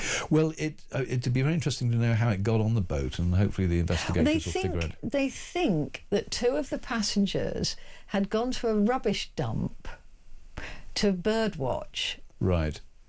And that they breathed in the rat droppings or urine. Doesn't sound a very wise place to watch birds. No, it doesn't sound like the prettiest place to go and watch birds. And then they got on the ship. That is the thinking at the moment. Well, that would make sense. But it's just, you know, it's supposed to be a very, very low chance of human-to-human transition. Right. That virologists are saying it's very rare, but this seems to be the case in this case. Or the ship has got rat poo on it. Yeah, well, I hope they find out what's caused it, because 3 people dying is not, you know, it's not something to be treated lightly. No, and other people very seriously ill, with a 44% mortality rate, I think it is. Yeah, well, that's incredible. Awful, terrifying. Something else to be scared of. Andrew, thank you very much indeed. We have completely run out of time. So Andrew Hosken, author, journalist and former BBC senior correspondent, thank you very much indeed for coming in. I'll see you very soon. Right, coming up, it's now you and me, because it is the Talk Back Hour, and we're going to be talking about toddlers potentially being criminalised.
across the UK.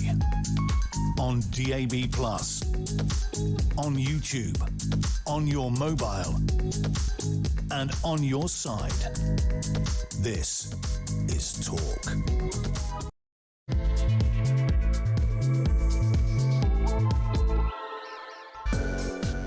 Hello there, and a very good morning to you. It is Petrie here with you for the next hour, and this is your hour. It's all yours. It's Talkback.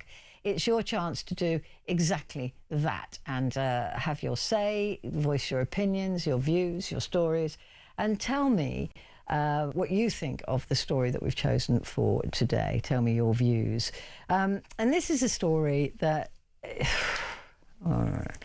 nursery workers have been advised to call police and report young children for racist incidents in hate crime guidance issued to early years providers. The taxpayer-funded report on creating an anti-racist culture amongst toddlers advises staff, I'm not making this up by the way, it's not April the 1st, advises staff to call 999 and implement lockdown procedures in an emergency. Nurseries, playgroup leaders and childminders should call 101 for non-emergencies to discuss the incident with an officer and take relevant action. This is guidance to these early years people. So if there's an incident you believe is a hate crime by a 3-year-old, you should call 101 if it's not an emergency and discuss this with a police officer. Childcare workers are also encouraged to record all details of the incident and consider any other relevant actions, such as informing their local council. If the action is met with resistance, workers should consider disciplinary route after seeking advice from the consortium and childcare providers. Now, children under the age of 10 cannot legally break the law in the UK, right? We know that. However, which means they can't be arrested. We're not going to see images of 3-year-olds in handcuffs. They can't be charged and they can't be given a criminal record. But if they do break the law, a law that they are unaware of at the age of 3, right? Mind you, ignorance has never been a defence in law, so I suppose that covers that off. They can be given a local child curfew, a child safety order, or can be taken into care. So this is serious. This is properly serious. So what on earth is going on? Now, I think that teaching children to be anti-racist is an overall brilliant thing to do, right? We don't want race. We're supposed to be, you know, more sorted than this as a species. Racism's got no place. Excuse me, I don't know what's happened to my voice. But I'm all for education. I'm all for teaching children as young as 3 why other children have got a different hair or different skin colour or a different accent or bring different food in for their lunch break. I'm all for that. I think that's kind of nice if you start children off really young and explaining to them that, you know, we may all look different on the outside, but we're all the same on the inside. You know, teaching that kind of thing, I think that's age appropriate. That is a good thing. But the idea that a child of the age of 3 could say something inappropriate, and anybody who's had a kid knows that 3-year-olds, they say inappropriate stuff all the time. They say bonkers stuff. You just can't, that's just what they do. The idea that that could be determined as a hate crime, or I just don't, I'm not convinced that children that young can be racist, intentionally racist, rather than being ignorant to why they're looking at somebody who might be different to them. And it's all going to be in the eye of the beholder, isn't it? It's going to be the teacher or the carer who may already have a bias of some description, who may read into a comment and say that that is racist. You know, I said this earlier. What if there's a brown a girl and a white girl who end up having a fight over a doll, and one bites the other and says something mean? Is that going to be a racist? Would that be seen as a racist incident? Whereas if it was two, you know, black children or two brown children or two white children doing exactly the same thing and saying exactly the same words, couldn't be seen as a racist hate incident. Do you know what I mean by that? Do you see what I'm saying? So it's going to, because we're talking about a very young child, it's going to be up to an adult's interpretation of that situation, as to whether it's racist or not. So anyway, I really want to know what you think about this. And like I said, I'm all for education. I'm all for teaching children about differences and similarities and you know, just to smooth the path to an anti-racist world. That would be just brilliant.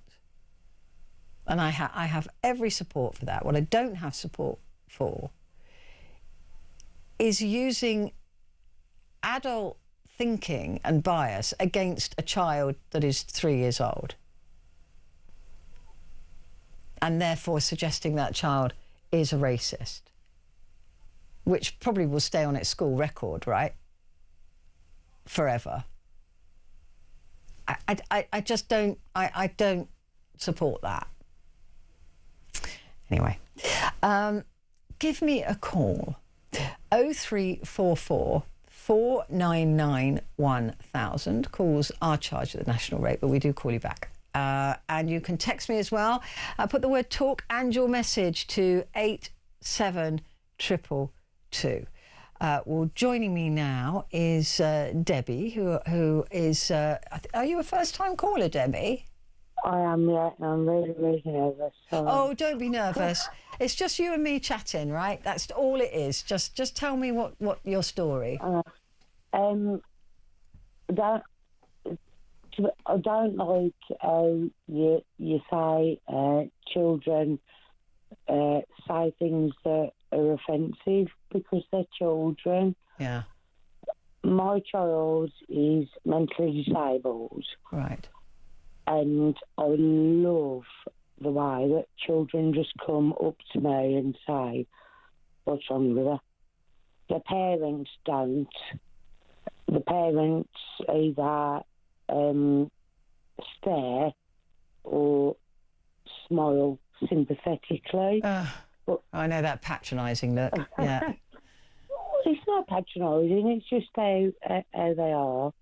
But the children will actually come up and say, what's wrong with her? And I love that, right? That's just that's what children are. They're curious. And it gives you the opportunity then to explain, I guess. Exactly, yeah. That there's no filter with children, and I love that because I'm like that anyway. I have no filter.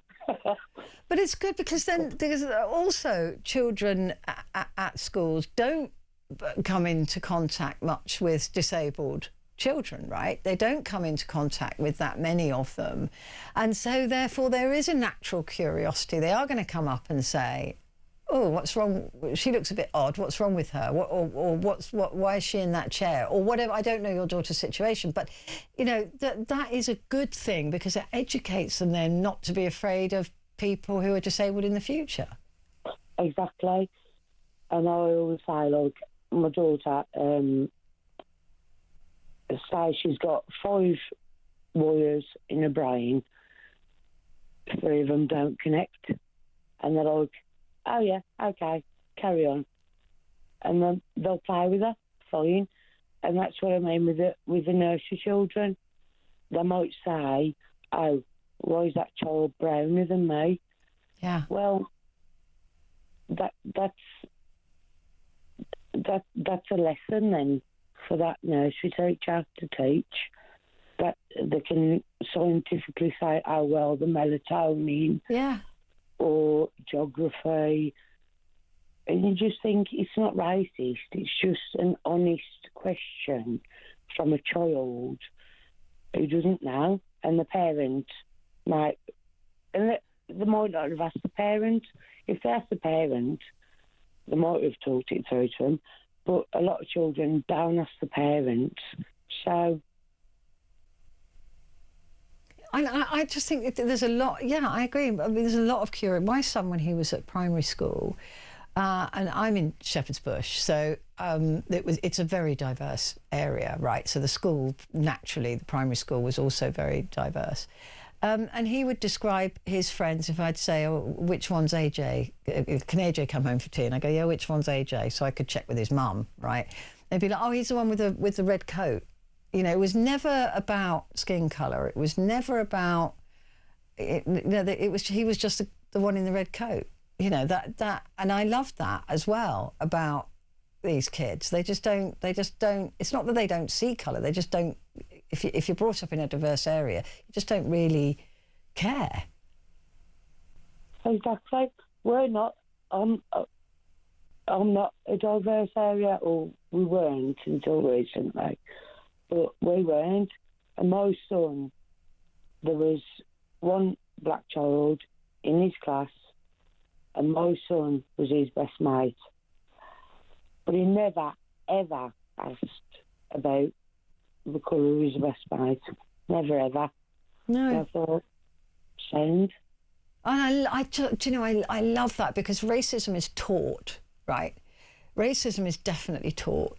And that's what children teach us, because they do, if they like you, they like you. If they don't like you, they don't like you, right? And especially in the playground.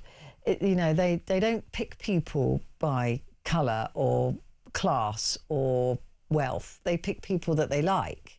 Exactly. And it's only when they get older that they're taught to distrust or dislike somebody of a different skin colour. Because right at the beginning, I just don't think that they know to. I don't think they know to be racist. No, they don't know. They don't know, and it's just pushed upon them all the time. It's just pushed upon them now, and it's naughty. To be honest, it's just naughty.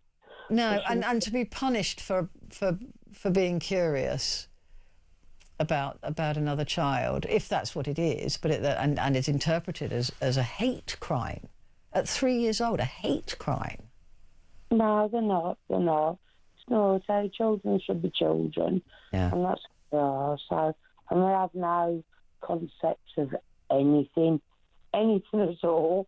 Nothing. I agree. I agree. How old is your daughter now, Debbie? Oh, she's 15 now. How's she doing? She's a naughty little... Of course she is. She's 15. They're horrendous at 15. I mean, 15 years old is the devil's work. I can't...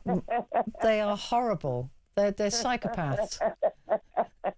Not quite horrible yet, because mentally she's not 15, but... But 15, my heart breaks for you, because I remember 15 was the worst, absolutely the pits.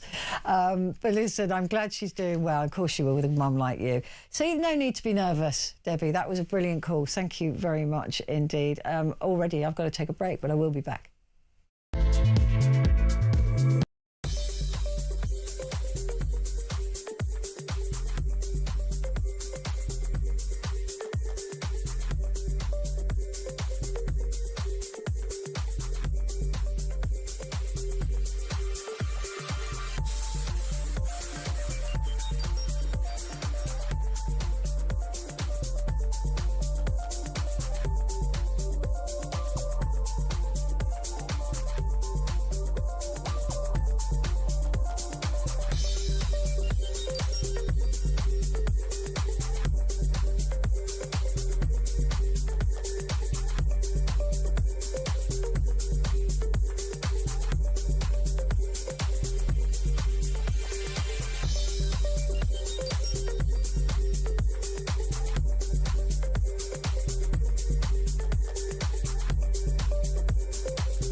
across the UK.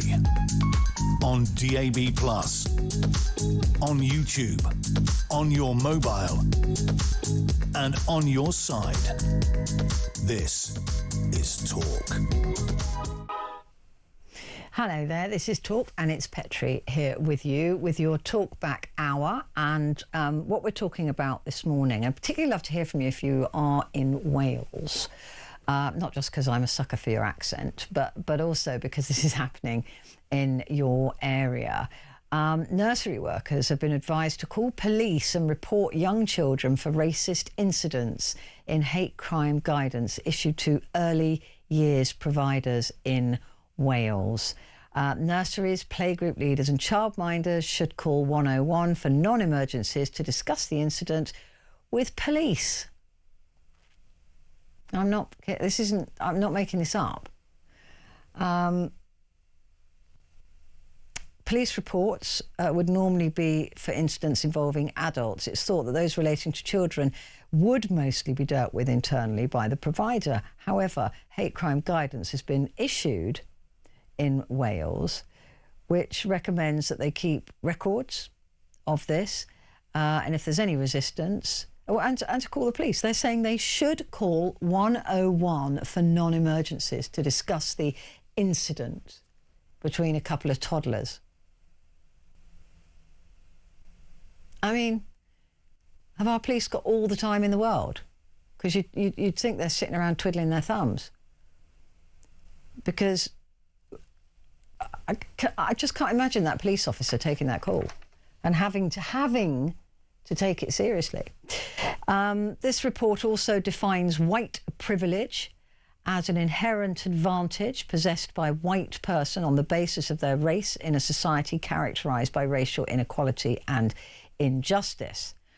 The guidance was issued by Diversity and Anti-Racist Professional Learning, DARPL.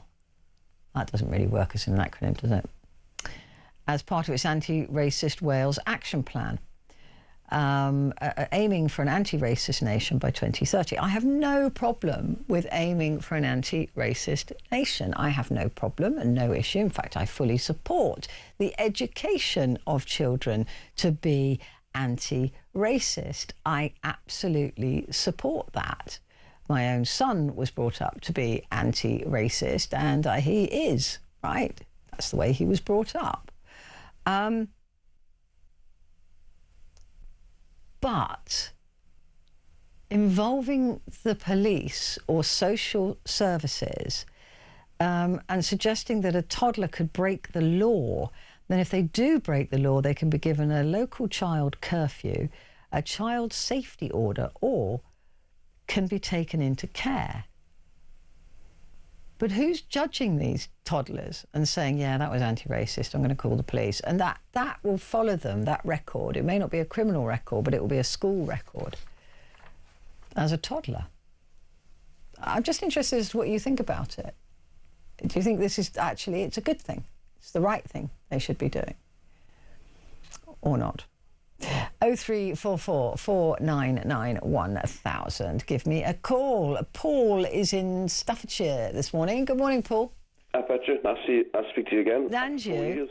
4 years ago now, into now, Paul, your fellow's since talk started. Yeah, four years since I've been here, yeah. That's it, yeah. That's where the first night, as I remember. Yeah, it was pretty much exactly now, yeah. Exactly.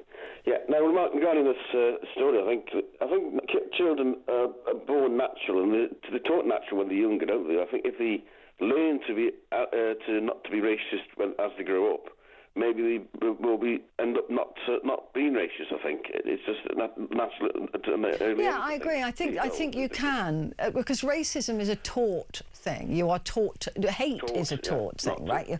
You're taught to hate somebody because they're different, and it will be your family that teaches you to hate somebody. Yeah. But at 2 or 3 years old, I'm not even sure whether they could be classified as being racist themselves. Do you know what I mean? They're not even aware of the surroundings, and not until they get older, I suppose. With 3-year-olds, because I can remember when I was 3 years old. Maybe about 5, but not 3 years old. So yeah. And do you think that children of that age are capable of racism. But I mean, I think that they can, like you say, they can pick up attitudes from their parents. But I think racism is a deliberate act, isn't it? It is, yeah. I don't think they just deliver to be racist like that. I think, but as you grow up, you learn not to be racist, do you? That's when they grow up. Yeah, but I think you choose to be a racist. No, you don't choose. I suppose people do choose to be racist. I suppose, and it's just natural things because people are different, aren't they? And anybody's different. People pick on that fact, and they're different, and they pick on people like that. And anybody's different, he was get picked on, isn't he? So there you are. I suppose so. I mean, I remember my secondary school. There were 2 black girls there. I can still remember their names, and I can remember the surnames, but I won't use it. It was Joanne and Ivy, because they were the only black girls the only black children in the school.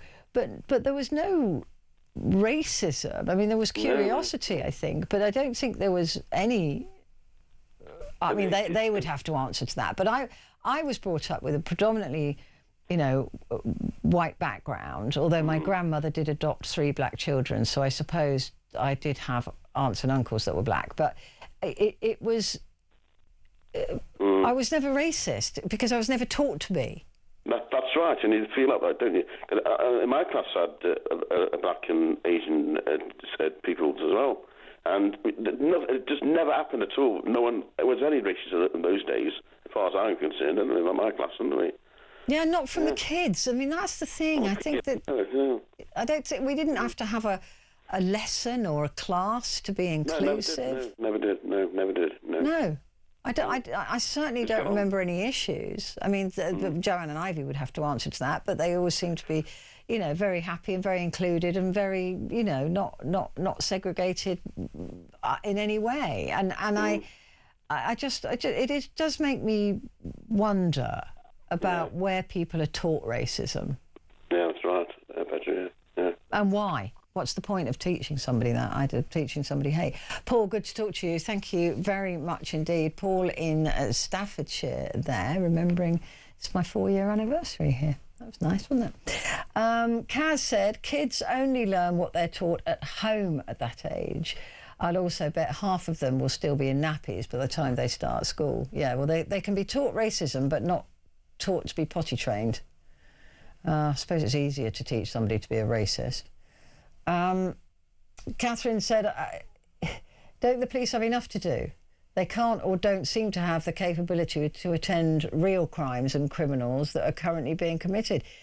What are the police expected to do in this situation with a toddler anyway?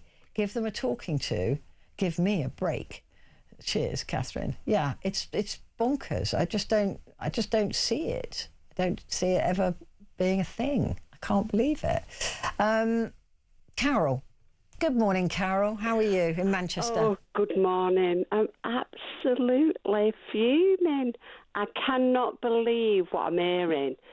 A 3-year-old to be racial. I can't get over it. Every day I get up with something or whatever. This is absolutely disgraceful. And the people who've decided to do this in Wales, whoever they are or whatever, they need arresting as far as I'm concerned. It's absolutely bonkers with it. I mean, we're trying to get rid of this kind of behaviour, and we're sinking it into 3-year-olds already to decide. I mean, they haven't even got a clue. Majority of people haven't got a clue what racist is anyway, like real racist is. I mean, like I said, I've been brought up in a diversity area, proud of it, loved it, and we're going backwards, absolutely backwards. To think that 3-year-olds are gonna, and I've listened to everything you've said over the last few hours, and you're totally right. Like even my grandchildren. I mean, they talk about Who, they talk about this, they talk about... I mean, for God's sake, at 3 years of age...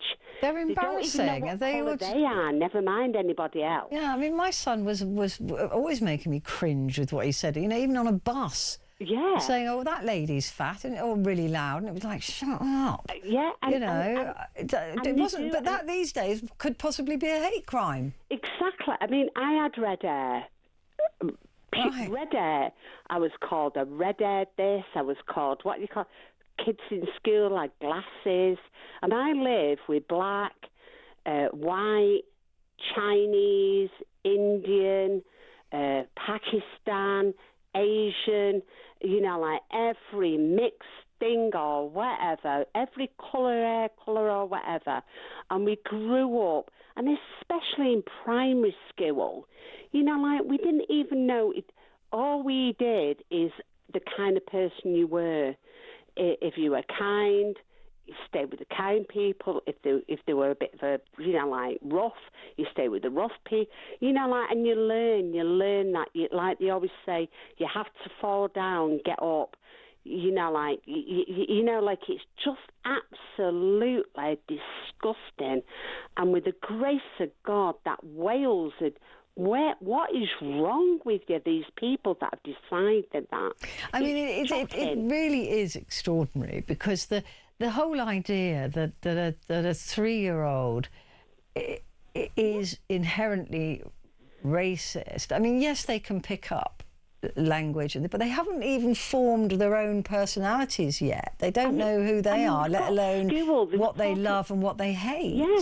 They're talking about within school that some of them are still in nappies. They don't know how to do this, or they don't know. I mean, with the grace of God, is there some stupid person who's made a decision like that? It's absolutely so wrong. And like you said, you know, like, I mean, it is. I mean, myself, I've got a sister who's got learning difficulties and that, and you can actually see that there's something, you know, like, what you would call the norm type of thing. And I've had young children, including my own grandchildren, making comment, not making comment, asking something, and then, it's up to you as a parent or up to you as an adult, you know, like to educate that child, you know, like, so this isn't coming from 3-year-olds. This is coming from adults, and the way that the adults in Wales... Yeah, you question the adult, not the child, right? Because they don't know how to form their own thoughts yet, really. Exactly. You know, like, I can't get over it. I was watching the programme and I thought, I cannot get over this. This is the most horrendous, and not only that, it's dangerous. It's dangerous, you know, like to label children at 3 years of age that they've got a problem. I mean, my God, we're trying to nurture our young people, and we're trying to make sure that they're growing up solid and great.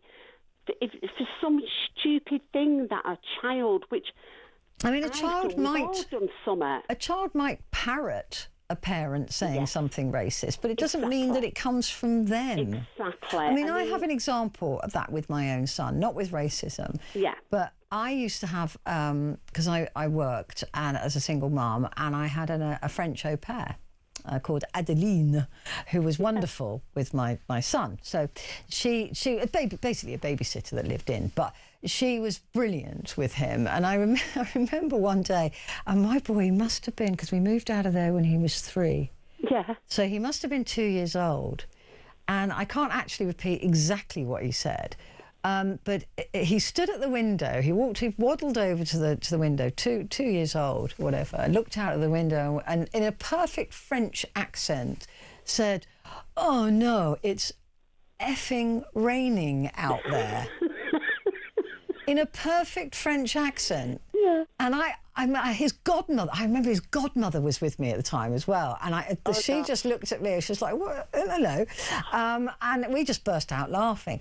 That's him parroting his babysitter, not him thinking this is a good swear. You know, went to the window and said, "Oh no, it's no," in a perfect French accent and swore. But he didn't know what he was saying. So that's an example of what that age group do. And it is. I mean, like, even 3-year-olds, you've got 4-year-olds, 5-year-olds, 6-year-olds, 7-year-olds, 8-year-olds.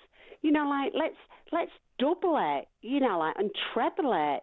You know, like, those kids at that age, they pick up things, they experiment things. We're talking about teenagers experimenting. My God, 3-year-olds, 6-year-olds, 9-year-olds experiment things within language, with all kinds of things, and it's up to us as adults to nurture that in the right way. Absolutely. Not to commit them, you know, like, and label them at 3 years of age. I'm sorry. The people that have made those decisions, they're sick. There's something wrong with them. That's all I can say. Yeah, well, anyway. I agree. I actually do agree with that. Carol, thank you very much indeed. Carol in Manchester there. So get involved. Give me a call, 0344 499 1000.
Across the UK, on DAB+, on YouTube, on your mobile, and on your side. This is Talk.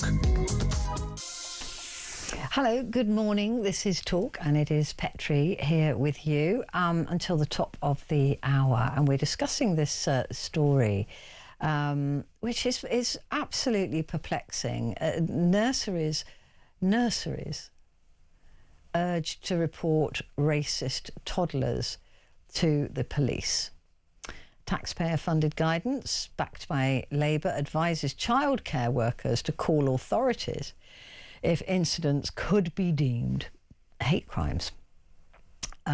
Welsh nurseries have been advised to report children for racist incidents in guidance backed by the government. The taxpayer-funded guidance for childminders aims to make nurseries and playgroups anti-racist environments. Now, I support that. I support anti-racist environments. I support teaching children that racism is not only pointless, it's blooming stupid, because they live in a multi-coloured country, right? It's a very diverse country that we're in. And it's like teaching children to be scared of dogs in a country where there's loads of dogs. I don't understand that either. It's like, why did you just ruined your child's life? Because they're going to come across dogs. They're going to come across people of different cultures and different skin colour and different religions and different things like that. Why are you creating a world that is so small for them? I always think that it just narrows their world. Why would you want your child to have a narrow world instead of being able to go and explore the entire world without being fearful or hateful of people of a different type, different skin colour, or different anything. So I've never understood it. But while I support the teachings of anti-racism, I don't support this. I don't support the whole thing. I don't support police getting involved, or social services getting involved, or children being taken into care. Now, the only reason a child should be taken into care is if they are in danger at home, and that includes emotional danger. So if their parents are vehement, nasty racists or Nazis or filled with hate, and they're teaching their child that, yes, that to me does constitute damage and harm being done to that child, because they will grow up with that mindset. So it's only if it's at that level. But I refuse to accept that a 3-year-old could reach that boundary. I just can't see it. And this message has come through. But 3-year-olds can say racist things. If they do, they're getting those racist opinions from somewhere, which is probably their parents. So staff looking after these children should question the parents about their behaviour, like they do with all types of bullying. And I completely agree with that. If a child is saying racist stuff, it's not, the child doesn't mean, they're 3 years old, they don't mean anything. They can barely wipe their own backs. In fact, they can't. They're not capable of doing anything, really. So why are we attributing them with the capability of being able to think something hateful? They might parrot it, like my son did with the swearing. It wasn't big and it wasn't clever, and I made sure to tell him that. Don't worry. But it was embarrassing and funny. But he parroted his babysitter, right? So if a child of 2 or 3 parrots their parents, that's not what they think. I think that's the point I'm making. They don't think that. They don't think anything. They can't even decide what clothes they're going to wear. First day of nursery, my son had to. The only way I could get him to get to nursery was for him to be dressed as Buzz Lightyear. It was embarrassing. He's quite a strong little character, but yeah, I walked into the nursery and they went, oh, he's one of those, is he? I'm like, yeah, sorry. But there you go. They can't think anything. They don't think racist thoughts. They aren't racist. They might say stuff, but that is different to thinking it. And yet, this report doesn't seem to acknowledge that. It's saying that if a 3-year-old says it, then they think it. Have they ever met a 3-year-old? Give me a call. 0344 499 1000. Paula is in Halifax. Morning, Paula. Oh, good evening. Well, good morning. Oh, it's been a long time since I spoke to you. It has been a while. How are you? Yeah, I'm not too bad. How are you? Yeah, good, thank you. Yeah, I'm doing well. You look well. Thank you. Thank you very much. You look really well. Thank you. I feel really good at the moment, thank you. No, good. Well, so you should. But yeah, going back to this 3-year-old, I mean, it's just bloody utter madness. I mean, imagine taking a 3-year-old to a police station and saying, you said this and you said that and you... They don't even understand. No. They're still babies. Yeah. And that's what I mean, Paula, about us saying that they might say something terrible that they've heard at home, but they don't. Yes. They're just parroting it. They don't know what they're saying. No, they haven't got a bloody clue. No. They're not capable of that thought process yet. But they're not devious and conniving at 3 years old. No. They're innocent children, but yeah, like you say, if they're spouting this and spouting that, then obviously they've heard it from the parents or relatives or whatever. Yeah. So you And question. That's not the child's fault, is Yeah, it? that's not the child's fault. And then what you do is you sit the child down and you say, well, no, that's not an appropriate thing to say. Where have you heard that? And then they say, oh, mum and dad have said that. And then they talk to mum and dad and said, do you realise that your child is parroting some of the things you say at home? And that is causing problems for us at school or whatever. I mean, you don't blame the child. No. I mean, I remember, I get mixed up now with him being king. Prince Charles, I still call him Prince Charles. Yeah, I do too, to be honest. The king, yeah. Yeah, the king. No, his son, and who's married to Kate. Yeah, William and Catherine, yeah. William and Catherine, that's it. You had to jog my memory then. She always stated that children learn everything they need to learn from being born to 5 years old. In terms of their personality, in terms of their... Yeah,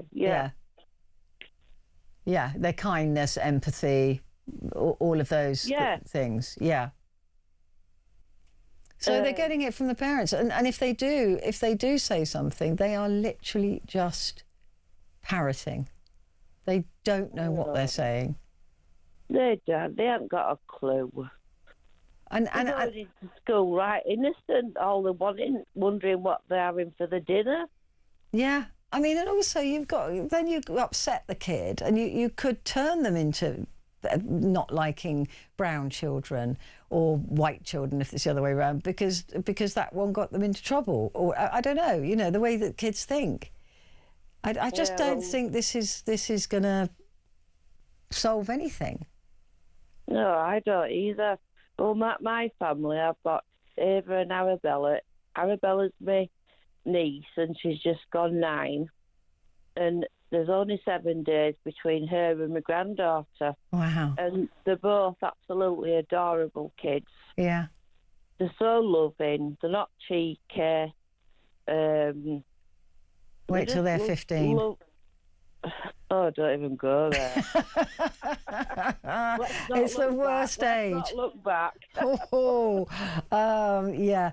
No, listen, I'm with you. I think that we are denying children their innocence, and we're denying them the ability to make mistakes and learn from them by writing them up and doing reports when they're 3 years old. And they have a right to make mistakes, right? And it's up to us, as Carol was saying, as adults, to correct that and to sit them down and say, that's not a nice thing to say, and, you know, that's not a good thing to... Well, that's what my sister says. I mean, I went to a barbecue to my sister's, just to cut a long story short, not last Saturday, Saturday before. And Arabella, who's 9, but she's got autism, and she's autistic, and she's got ADHD. Right. So I said, do you want to sit on my knee? I said, we haven't had a cuddle for ages. Oh, yeah, OK, Auntie Paula. So she comes, sits on my knee. Well, this little girl next door, she's only 3, and she was poking her nose through thing. She's going, hello, Arabella. Hello. Right, cute. And I'm going, oh, you're so cute, darling. And she come into the garden, and Arabella said to her, I couldn't believe what she said. Well, my mum burst out laughing. She went, we're having family time now. You can't come in here. And she shut gate on her. And then she was peeping through fence again, and she said, you have to learn that it's family time. Now stop peeping.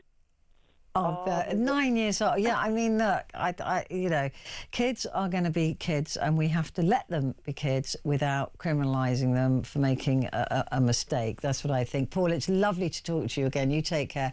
Good to see you. Right, going to take a quick break. Back in a sec.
across the UK. On DAB+, on YouTube, on your mobile, and on your side. This is Talk. Great to have your company for the last 10 minutes of my show and my week this week. Lovely message here from Alison. Thank you. So just reference your caller, Paula. You do look so well. I hope you are gifted with a wonderful summer and many weeks and months of health and blessings ahead. Oh, that's so nice. Thank you. I really appreciate that. Love and best wishes, your regular viewer, and love your show from Alison in County Antrim near Ballymena. It's very sweet of you. Thank you. This topic has really got you thinking a bit, because it is just such an odd thing, I think, to do, right? To suggest that a 3-year-old knows what they're talking about, right? Carol says, I can see the outcome, lost innocence, lost childhood, because they will remember it go on and completely ruin their confidence. For what? Something they can't remember saying from one minute to the next. Shame on Wales. I hope the nursery staff know the children better than the authorities ever will and apply discretionary common sense. Brilliant. That's exactly what they need to do, right? They need to just not be involving the police or authorities or social services or people like that. Andrew sends this message, says, when my daughter was around 3 years old, she's now 20, she did the old age trick of pretending to remove somebody's nose. You know, when you pinch the thumb like that and you've got your thumb like that to look like you've taken their nose, and hold it in your fingers on an Indian family friend, and proceeded to say, I've got your black nose. Although a little surprised, we all had a giggle over it. I wonder now how this situation would be perceived in a public setting, school, etc., in these modern times. And that's the point that I've been making, is that I don't know whether that would be, it depends on the person observing it, right? If the person observing that between 2-3-year-olds decide that that is a racist comment, it goes down as a racist comment. It is treated as, and that's what I'm talking about, is it's down to the observer to decide whether that's racist or not. And that's what I can't get over. And also, a child doesn't say stuff like that to be racist. They don't know how to do anything, let alone be racist. I mean, I don't get it. Gary, good morning to you. Says this topic shows it's a striking example of how some anti-racism policies stretch concepts to absurd extremes. It's ridiculous overreach. It pathologizes normal development instead of just correcting behaviour with kindness and teaching, and waste resources and creates defensiveness. Yeah, can you imagine being called as a parent as well, going a little, you know, your child's a racist? Like, no, he's not. What are you talking about? I mean, all of that, I don't know. None of this makes any sense. The world doesn't make any sense to me at the moment, to be perfectly honest with you. Mark is in Lincolnshire. Good morning, Mark. What do you think about this? Hi, good morning, Petrie. Good morning. It's, I don't know, always feel like I want to pull my hair out when I hear things like this, to be fair. I mean, my initial reaction to this, if I'm totally honest, is, well, let's round up the people that came up with this notion and put them in prison, because this is just, it's tantamount to some kind of conditioning. That's what this sounds like to me, if I'm totally honest. To suggest that a young toddler is in any way capable of being intentionally racist towards anybody or anything, even if that's the case, because let's flip this side around, because we all know, ultimately, Petrie, who this is really targeted at. Yes, it's in Wales, which is a far more predominantly white nation than England, for example. So my thing here is, speaking to the people that are coming up with this kind of thing, would this also apply in, say, places like Newham or wherever, where it's quite likely to be the reverse, if that makes sense, where you're going to have maybe one or two white children in a quite possibly. I mean, that's the thing. It has to be applied across the board, right? But these things tend not to be, do they? I agree. They tend not to be. But also, you're probably less likely to get racism in a highly multicultural area, because kids kids are just kids, right? And they see brown faces all the time, so they're not worried. They're not thinking about it. It doesn't mean. Well, my son in Shepherd's Bush brought up with went to a primary school that was very mixed, and so it was never even a thought, if you know what I mean. It was because his friends were black or brown and white and all sorts of types of people. So it wasn't like it even was a thing. And maybe it's more of a thing in a predominantly white area where there's only a couple of brown kids, or the other way around. Yeah, absolutely. I mean, I can, as I think people have been doing this evening, I can cast my mind back to my own personal experience of this as a child. Yeah. And I think I would have been about 5 years old, Petrie, and I stood at a bus stop with my mum. This is back up in the northeast, which back in, this would have been the late 70s, was very much, I'd never seen anybody at this point when this happened at 5 years old. I'd never actually seen anybody that wasn't white. Yeah. But if you remember back then, can you remember the old Robertson's jam? Yeah. Yeah. Do you remember the character they had on the front of it? Yeah, the character, yeah. Well, we're stood at a bus stop, me and my mum, and I can remember it quite vividly. You won't use the term, will you?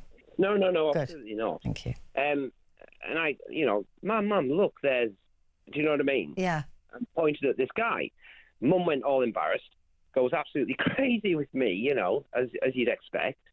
But the guy himself, he was actually really good, and that's why it probably sticks in my mind, actually. Yeah. Because he actually came down to my level. And I can remember pretty much, not word for word, but pretty much along the lines of, I'm just like you. Look, it's okay. I'm just like you. And he shook my hand. Aww. And that was that. And funny enough, a few months later, we bumped into him again, but this time he was with his wife and his kids. And it was at our local church. And I actually became quite good friends with his children. That's brilliant. Football and stuff, you used to and all the rest of it.